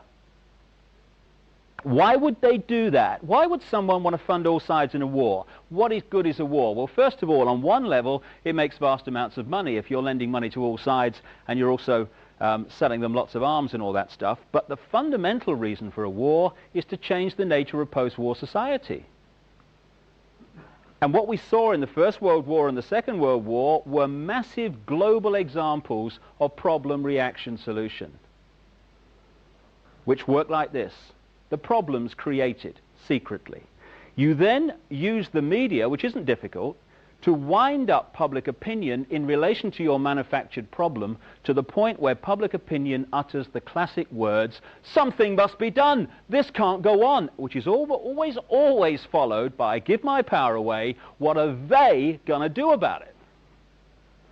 And at that point, those who created the problem and got someone else to be blamed for it wound up that public reaction, then openly in the public arena, in the parliaments of the world, in the newspapers and on the television, offer the solutions to the problems they have created. And in doing so, they get vast numbers of people to demand what they want to do anyway. For instance, if you want more cameras in the streets, crikey, they're going up all over the place in Britain. If you want more cameras in the streets, you want a more armed police force, you want more authoritarian laws, greater erosions of freedom, and you want the public to demand you do it, then get the public frightened of crime. Either let society break down so there is more crime, or emphasize crime to be worse than it really is in some areas. Get people frightened, and the first thing people do when they're in fear about something is they look for someone out there to protect them from what they're frightened of. So, get people frightened that they're going to be burgled, get people frightened they're going to be mugged in the street, and they'll demand you take the freedoms away. They'll demand cameras in the streets and more authoritarian laws. Yeah, there is a war on freedom, and we're being told over and over and over again that we need to support George Bush, and we have to support the war in Iraq, and we have to support this war on terror, and we have to support all these laws that are coming by because, of course, they're all here to protect us. And yet, when you look at things like the Patriot Act, this allows the FBI or any law enforcement agency to utilize what they call sneak and peek. They can go into your house when you're not home, and they can go through all of your stuff and without your ever knowing about it. How is this protecting your rights? That's just one example where we get to think we're free. You know, on the patriotic holidays, we all break out our flags and we wave them around and we sing patriotic songs like "I'm proud to be an American," or "I get to think I'm free."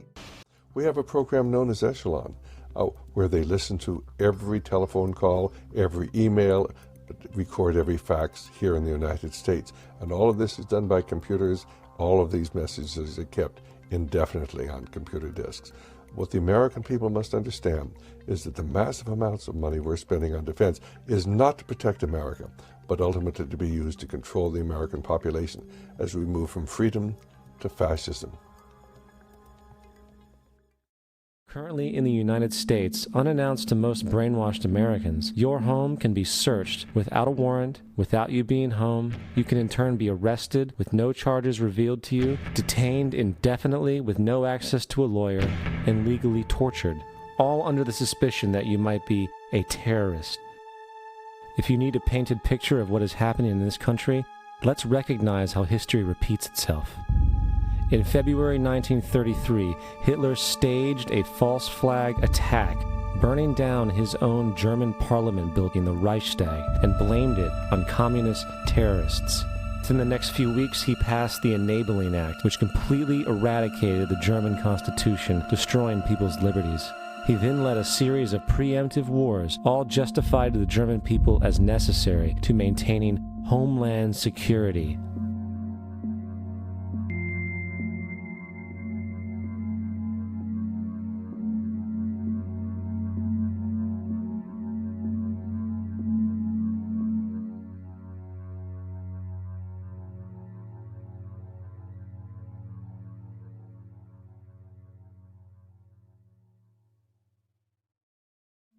This is Aaron Russo, a filmmaker and former politician. To his left is Nicholas Rockefeller of the infamous Rockefeller banking and business dynasty. After maintaining a close friendship with Nicholas Rockefeller, Aaron eventually ended the relationship, appalled by what he had learned about the Rockefellers and their ambitions. I got a call one day from an attorney woman I knew, and she said, "Would you like to meet one of the Rockefellers?" I said, "Sure, I'd love to."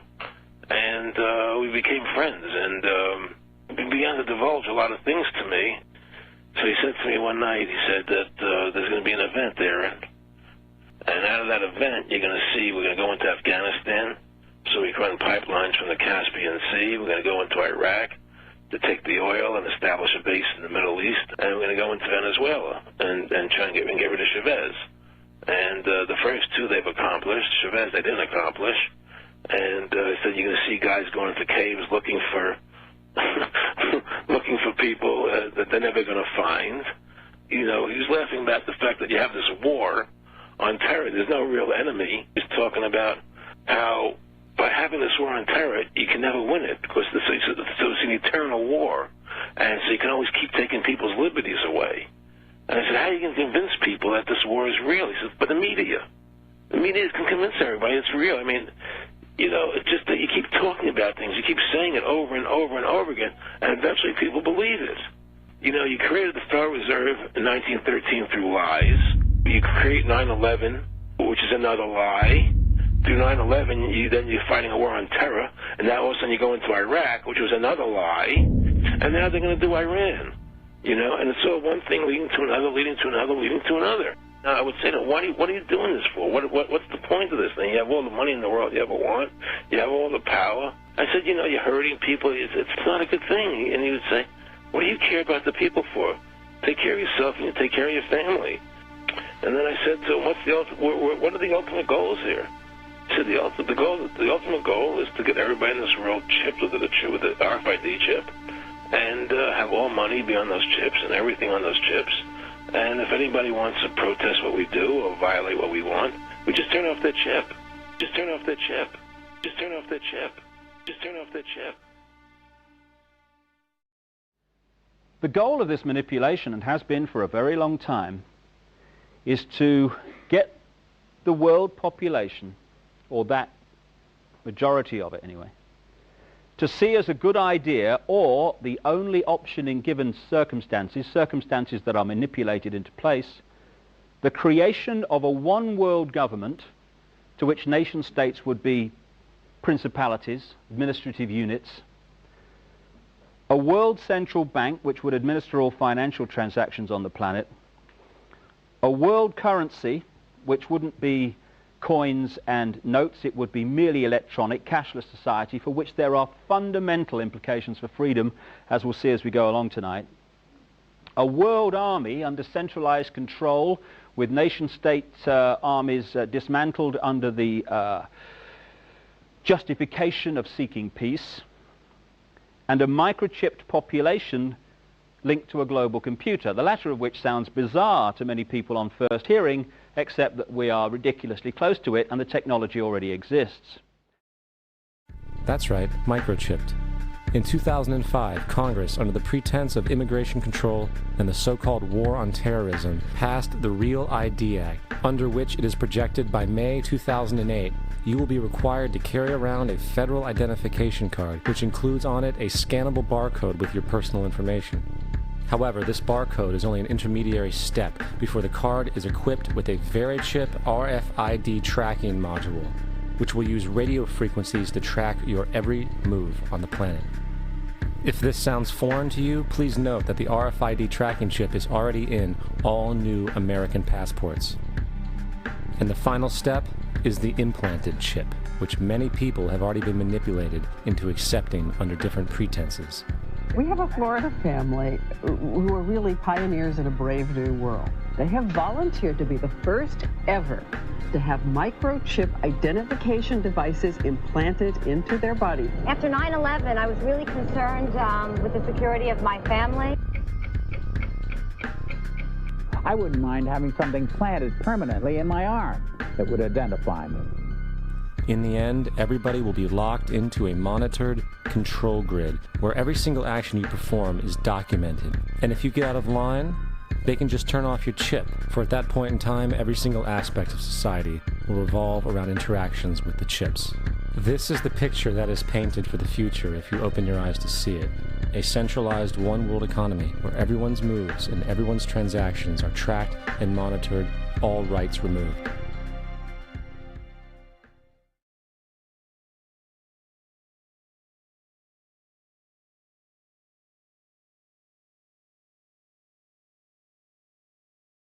Something has to change, though.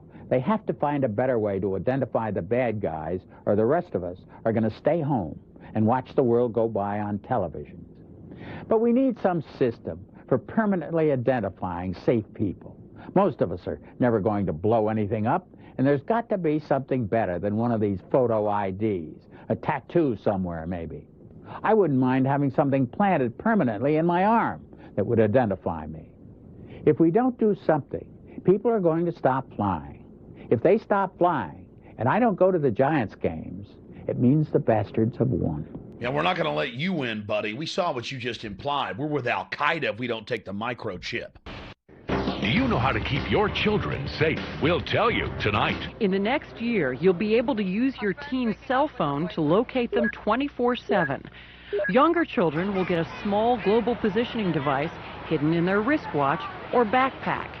And just around the next high-tech corner, an electronic chip like this that can be implanted under your kid's skin. Let's say children in your community start wearing wristwatches with GPS devices in them. Can't that only be a good thing for the community if it keeps children safe? I would love that. I mean, what's a parent's fear? I think it's a parent's obligation to ensure that their children have a chance to mature, to grow, to realize their potential. And if it means it's Big Brother, so be it. You got to do what you got to do to keep your kids safe. Civil libertarians, eat your hearts out. Civil libertarians, eat your hearts out.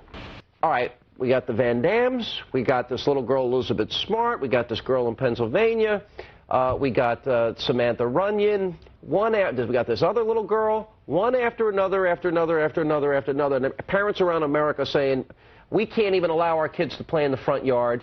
Is there anything, technologically speaking, that they can do that could help in a situation like a kidnapping? Is there, for example, a microchip, a watch, a tracking device we can use for our kids? We are working on a product that we have called internally a PLD.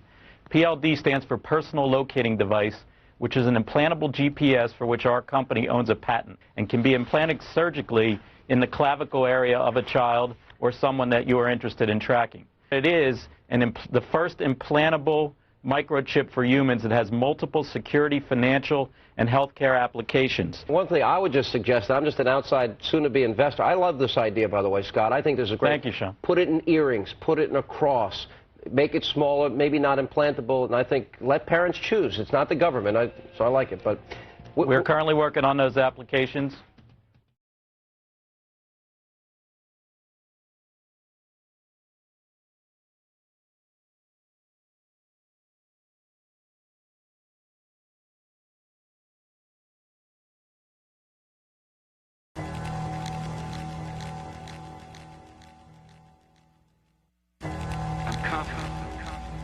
That by working together, we can win the first war of the 21st century, and that is the war Cold-blooded killers against cold-blooded killers. The first war of the 21st century. Cold-blooded killers against cold-blooded killers. The human mind is like a computer. No matter how efficient it may be, its reliability is only as great as the information fed into it. If it is possible to control the inputs of the human mind, then no matter how intelligent a person may be, it's entirely possible to program what he will think. And yes, it's even possible to program people to laugh at the mere mention of the word conspiracy. Using television as the prime example of how mental programming and mind control works, television is the most powerful weapon of psychological warfare in history. And yet television, for many people, is a member of the family in the household. Why don't we do this? Why don't we look at all of those options? You know what really bothers me about yours and other positions? There's a movie called Loose Change that asserts hundreds, if not thousands, of Americans colluded to kill their fellow citizens on 9/11. That Al-Qaeda didn't attack us. We essentially attacked ourselves. This fairy tale ranks up there with the Holocaust deniers on the vicious scale. We are living in a virtual reality. We're living in a totally controlled environment, an environment that has been created by mass media. Now, many people, especially young people, accept unquestioningly the reality that is presented by the media. Popular culture, movies, television, music, carry messages about how society works and how people should behave. The ultimate control is to control people without their conscious awareness. Again, television is a prime example. Think back to whenever you have observed young children or older adults sitting, watching television. They have this glassy-eyed, vacant look in their eyes because they are in a trance state, in a hypnotic state of mind. Now, as Charlie Sheen ranting like a lunatic about the September 11th attacks, now word comes that Sheen will be narrating a new film about 9/11 conspiracy theories. Joining us now, nationally syndicated radio talk show host Mike. They do not want you to think too much. That is why our country and our world has become so proliferated with entertainments, mass media, television shows, amusement parks, drugs, alcohol, and every kind of entertainment to keep the human mind entertained so that you don't get in the way of important people by doing too much thinking. You had better wake up and understand that there are people who are guiding your life and you don't even know it. There has been a long-held consolidation of ownership of the different medias, press, publishing, film, music, television, consolidated ownership into the hands of very few individuals, the multinational corporations. Today, there are half a dozen multinational corporations that are controlling the information and entertainment choices that people have. The truth of the matter is that increasingly what we see, what we hear, and what we read is being controlled by fewer and fewer large multinational corporations. People don't appreciate this. You know, in the last days of the Soviet Union, you had dozens of newspapers, dozens of magazines, all kinds of radio and television stations. The only problem is that all of that media was controlled by the Communist Party of the Soviet Union or the government of the Soviet Union. We are moving in that direction. There is an illusion of choice that's maintained when you can have 100 channels on your cable system, and how many movies did the studios release a year now? All these different studios, and the music industry with so many labels, and magazine stands that go on and on and on forever. Well, the owners are a handful, 5, 6 different companies. 90% of the top cable channels are owned by the same giants that own the TV networks and the cable systems. More channels are great, but when they're all owned by the same people, cable doesn't advance localism, editorial diversity, and competition. And those who believe the internet alone will... Industry, education, communication, they control our elected officials. This is not a government of, by, and for the people. It is a government of, by, and for the corporation. And by definition, when business controls government, that is inescapably fascism. Now, there are two primary means by which people are manipulated and controlled. One is very simple, very basic, and that is simply the control of information and the control of, if we don't have all of the facts on any particular topic, then our judgment is going to be no better than the quality of our information. America forms its opinions by information that's provided to them. And common sense will tell you that if the information that you get from your mainstream media is misinformation or disinformation or even a lie, then common sense will tell you that the opinion is an extension of the lie. Now, unfortunately, America, and indeed the rest of the world, is getting information that's being massaged, it's being spun, it's being prepared for them for consumption. Television is a massive mass hypnotist to the global mind. And what happens is it is implanting a belief in reality by the minute, and then once we take on that belief implanted, when information enters the eyes, we edit it on the basis of that belief. And so what the global population is subjecting or is subjected to, suffering from, is actually literally mass hypnosis.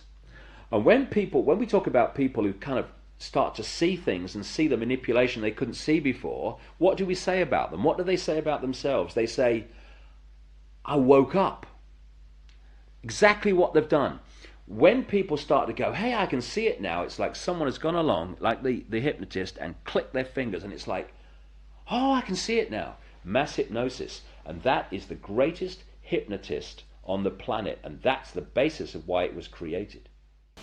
The first order of business for a propagandist or an advertiser is to create the circumstances that will induce a state of mind that is favorable to the reception of their message. And that state of mind is the hypnotic state of mind, making television extremely important in this whole process of creating a unified mindset among the entire population.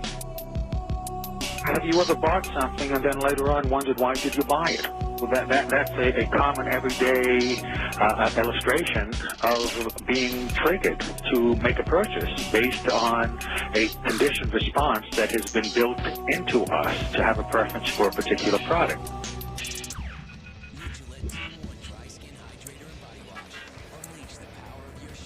That is the whole point of programming, whether it be by an advertiser or a propagandist. There's really no difference between the two.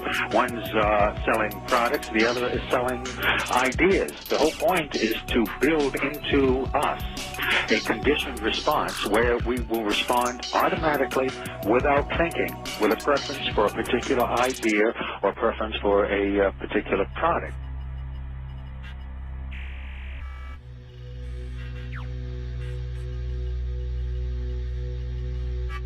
If you think about it, whenever you hear news broadcasters speak, you realize that their speech pattern is similar to the patterned speech of a hypnotist.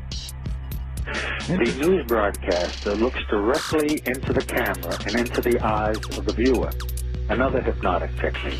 Terror experts are working around the clock to head off any new attempt to attack America, and they're concerned that in the not-so-distant future, terrorists could easily blend in with the U.S. population. Bob Orr now on al-Qaeda's latest tactics. U.S. officials are increasingly worried that the next attack on America could be carried out by Americans trained in terror. Report that will be released here in Washington tomorrow. It concludes that homegrown terrorism is on the rise in this country, and one of the most significant contributing factors remains the internet. But my question for you is this, real quick, Rob. I heard that on the 17th of this month, George passed an executive order that says you cannot, if you protest the Iraqi war, you can have your assets. Oh, sorry about that. Sorry to cut you off. Balloontown, Connecticut.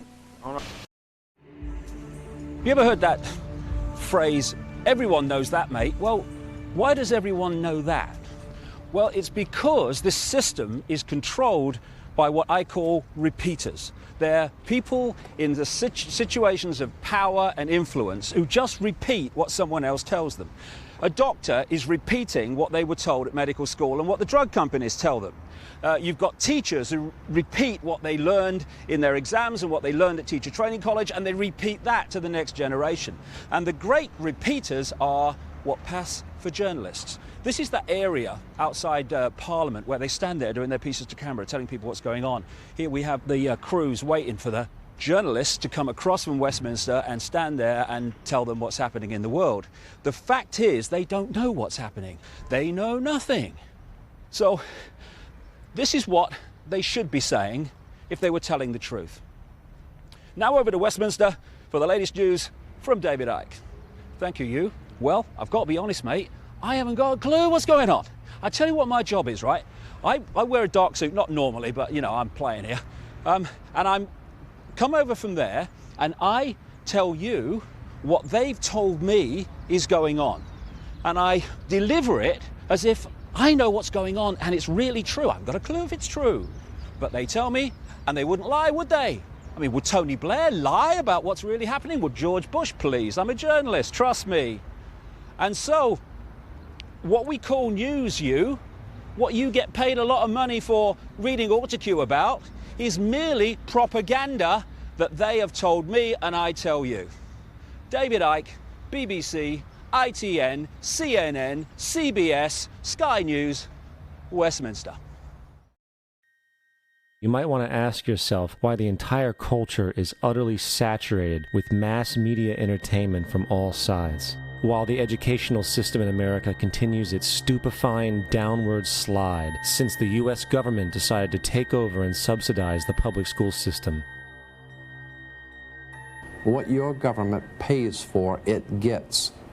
When we understand that, then we look at government-financed institutions of education and see the kind of students and the kind of education that's being turned out by these government-financed schools. Logic will tell you that if what is being turned out in those schools was not in accord with what the state and the federal government wanted, then it would change it. The bottom line is that the government is getting what they have ordered. They do not want your children to be educated. You think the purpose of education is reading, writing, and arithmetic? The purpose of education is to change the thoughts, actions, and feelings of students. Hitler wanted to control the education system in Germany. Stalin did in Russia, Mao Zedong in China. You have to get a hold of the minds of the young, where you break the person's values. You break their understanding of their individuality. You bring them to consensus with the group. They become a member of the collective. It's Soviet education, basically. Might as well say it. It's Soviet education. You cannot expect to have a smoothly running world socialist system if you have people out there who are going to object to what you're trying to do. So you have to brainwash. If you sat around a table and you said, right, what we need to do is we need to find some way of getting young people to see the world the way we want them to see it, so that by the time they become adults, they are completely following the reality we want them to believe in. Someone might say, well, they might not have it like, but you know the ideal thing? What we do is we have a system where we take children away from their parents at least 5 days a week, all day, from about the age of 4 and 5, and we have control of their minds until they're about 17, 18. That would be ideal. Well, of course, that's what happens. It's called the education system. Yes. And it's indoctrination. Schooling is a form of adoption. You give your kid away to a group of strangers. You accept a promise, sometimes stated and more often implied, that the state, through its agents, knows better how to raise your children and educate them than you, your neighbors, your grandparents, your local traditions do. And that your kid will be better off so adopted. By the time the child returns to the family or has the option of doing that, very few want to. Their parents are some form of friendly stranger too, and why not? In the key hours of growing up, strangers have reared the kid. Now let's look at the strangers, of which you were one and I was one. Regardless of our good feeling toward children, regardless of our individual talents or intelligence, we have so little time each day with each of these kids, we can't possibly know enough vital information about that particular kid to tailor a set of exercises to that kid. So what we do is accept, and of course if we don't accept this, we're fired or harassed. We accept a state's prescription that's written in manuals. You do this first and this second and this third. And the way the state checks on whether you've followed that diet is there's standardized tests given at intervals. If your kids do badly, it does not mean that they're bad readers or anything else. It means that they haven't been obedient to the drills the state set down, and they're marked for further treatment later on, or they're marked to be excluded from responsible jobs. Perhaps some ways by being excluded from the colleges that lead to responsible jobs, in other ways from the licenses that lead to responsible jobs. This was all worked out. It didn't evolve by a lot of rational people saying, we'll take this, this, and this from the past, then the next generation will take this, this, and this. This was set down largely in a handful of places.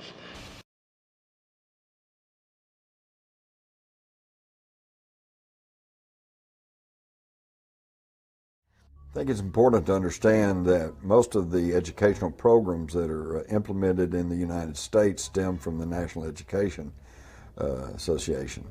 And the NEA was actually founded by John D. Rockefeller.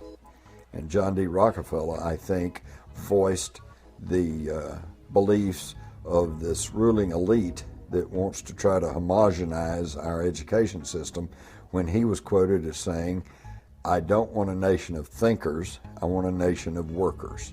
So I think the education system is not only pushing people into a socialized version of government, but also dumbing the individual down to the point to where he'll be a good worker in the factory, or he'll be a good worker in Silicon Valley. He may know a lot about computers, but he is not going to have a classic education that would allow him to take all of the facets of the culture and the society and put it together and really form an intelligent opinion as to what's really going on and what might be in the best interest of the individual.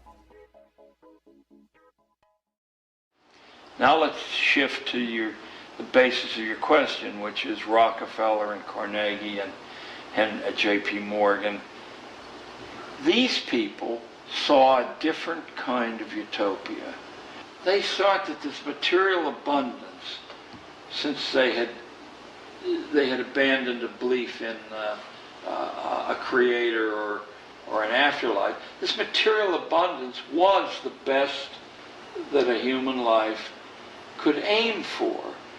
And to do that, the family had to be moved off center stage, and the children had to be processed like raw materials. These are the people who saw to it with their influence that when legislation that was wildly radical based on any past model was proposed, that the right legislators would vote that legislation through. They saw to it that money was available to build these vast piles of brick and stone and to drain children out of the community by the force of law, mind you. because they don't teach the way children learn, nor can they teach the way children learn. That's not what they're set up to do. They're set up to produce a predictable, homogeneous, safe product. They're set up to sort people into occupational categories, roughly consonant with what the current economy demands. The whole system, because we have two hemispheres of the brain, the left brain, which is about words and this world reality and, you know, the perception of this reality. We have the right brain, which is where you get creativity, inspiration, and connection, and then you've got this corpus callosum, which connects the two. First of all, we use a fraction of our brains. Why is that? And the other thing is that what the system does is it turns out left brain prisoners. They run the system. And it does it by putting information through schools and colleges and universities into the left brain, which it then says at time of an exam, give me all that back. And if you tell me what I've told you well enough to believe, then you'll pass the exam and you'll be very successful. Anyone that takes that information into the right brain and puts their spin on it, or questions it, or sees through it, and puts that in the exam, they are perceived as a disruptive influence in the classroom. Yes, they are. And so what happens is, for you to become a doctor, overwhelmingly a politician, a journalist, someone often in industry, all these areas that control the system. The professions. The professions. Yeah. Lawyers. Yes. I mean, on and on we go. You have to have gone through your young life constantly taking information into your left brain and regurgitating it out on exam papers. To become a teacher, you have to go through that process.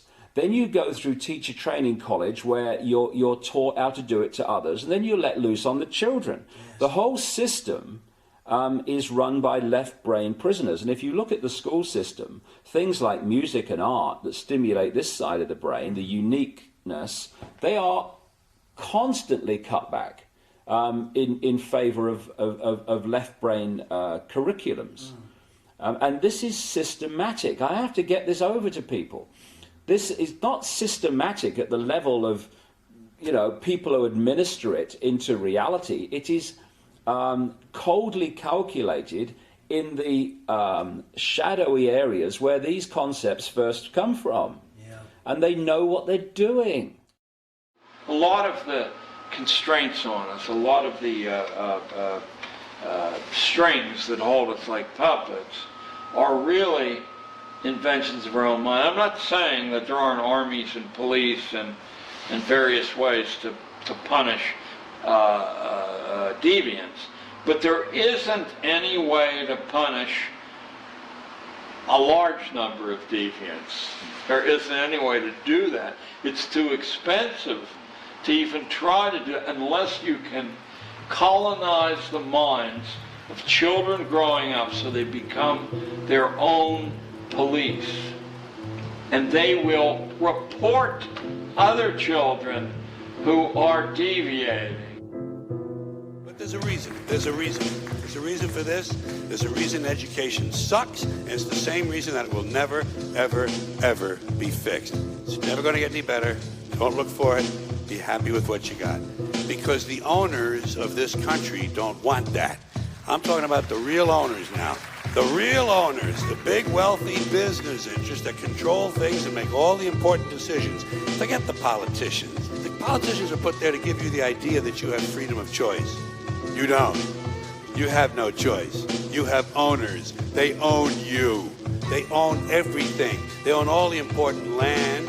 They own and control the corporations. They've long since bought and paid for the Senate, the Congress, the state houses, the city halls. They got the judges in their back pockets. And they own all the big media companies, so they control just about all of the news and information you get to hear. They got you by the balls.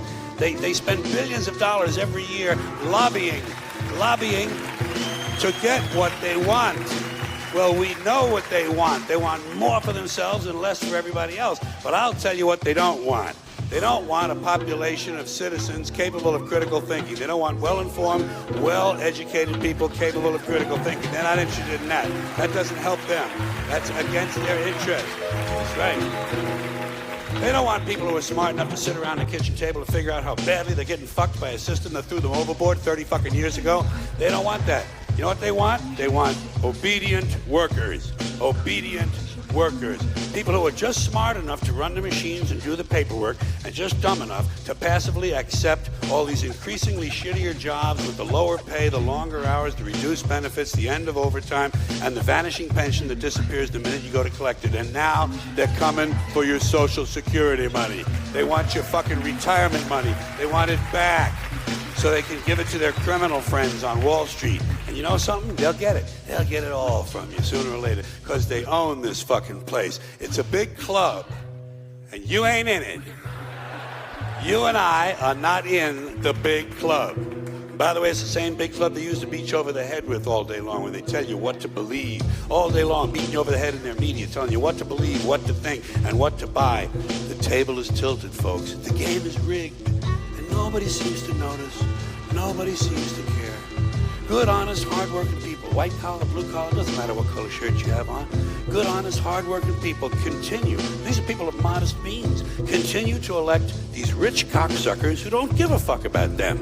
They don't give a fuck about you. They don't give a fuck about you. They don't care about you at all. At all. At all. Man. You know? And nobody seems to notice, nobody seems to care. That's what the owners count on, the fact that Americans will probably remain willfully ignorant of the big red, white, and blue dick that's being jammed up their assholes every day. Because the owners of this country know the truth. It's called the American dream, because you have to be asleep to believe it.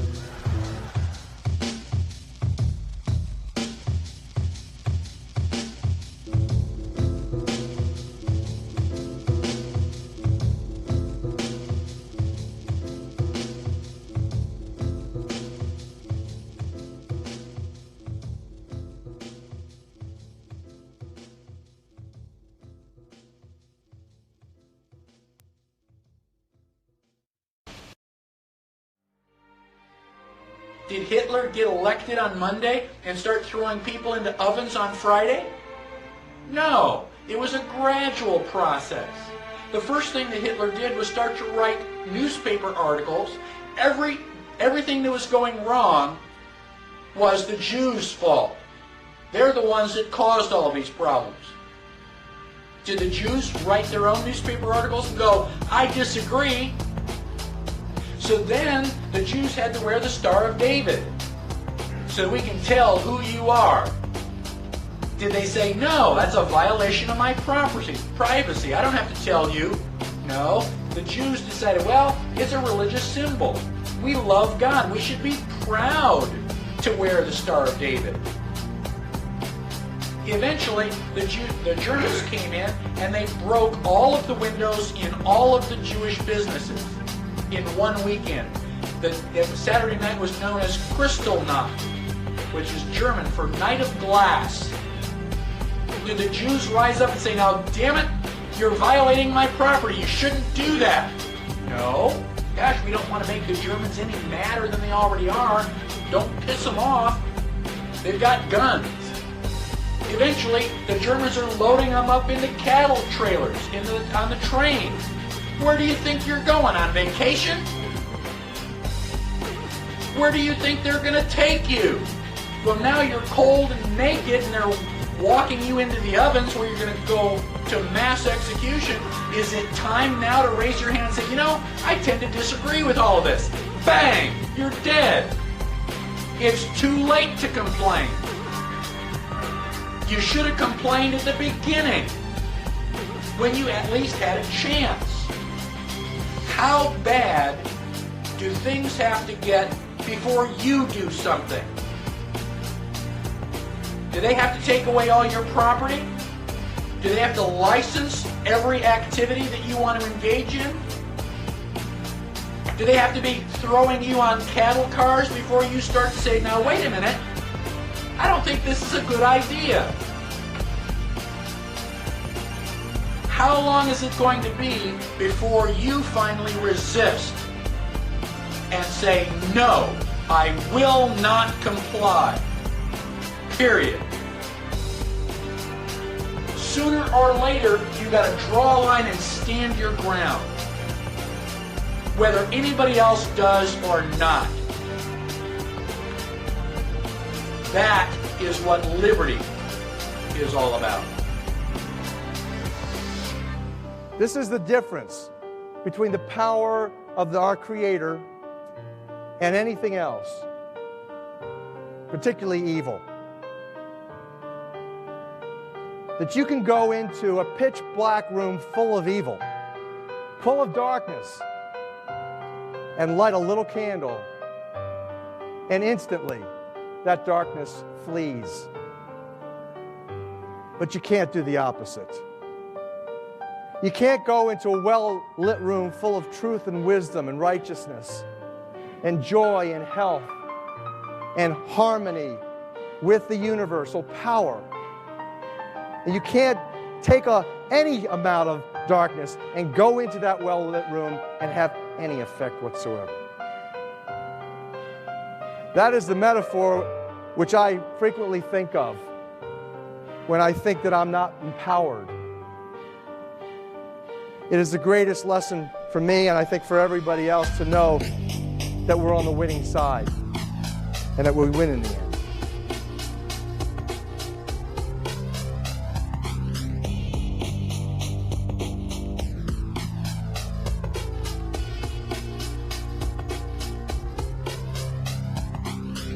You are not our queens. You are not our kings. You are not our gods. We do not belong to you. We are not your slaves.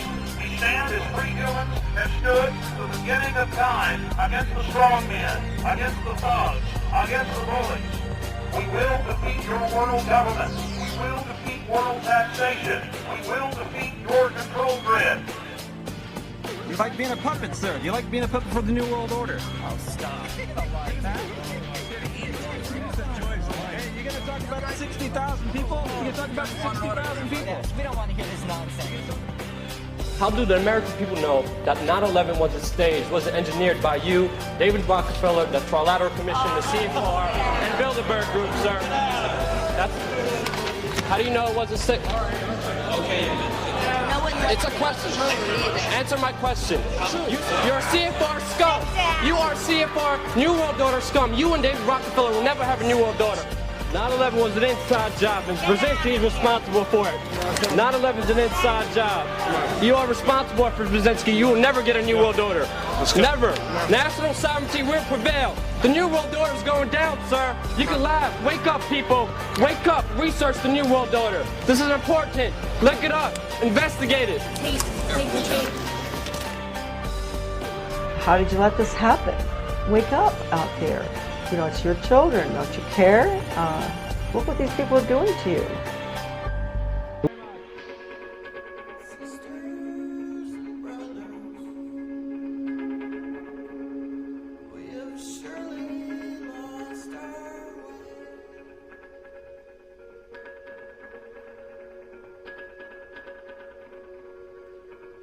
Strip malls full of cancer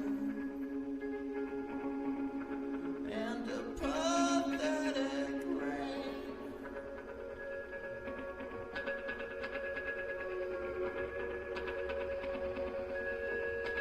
Lover, sweet lover, please don't discipline your hands.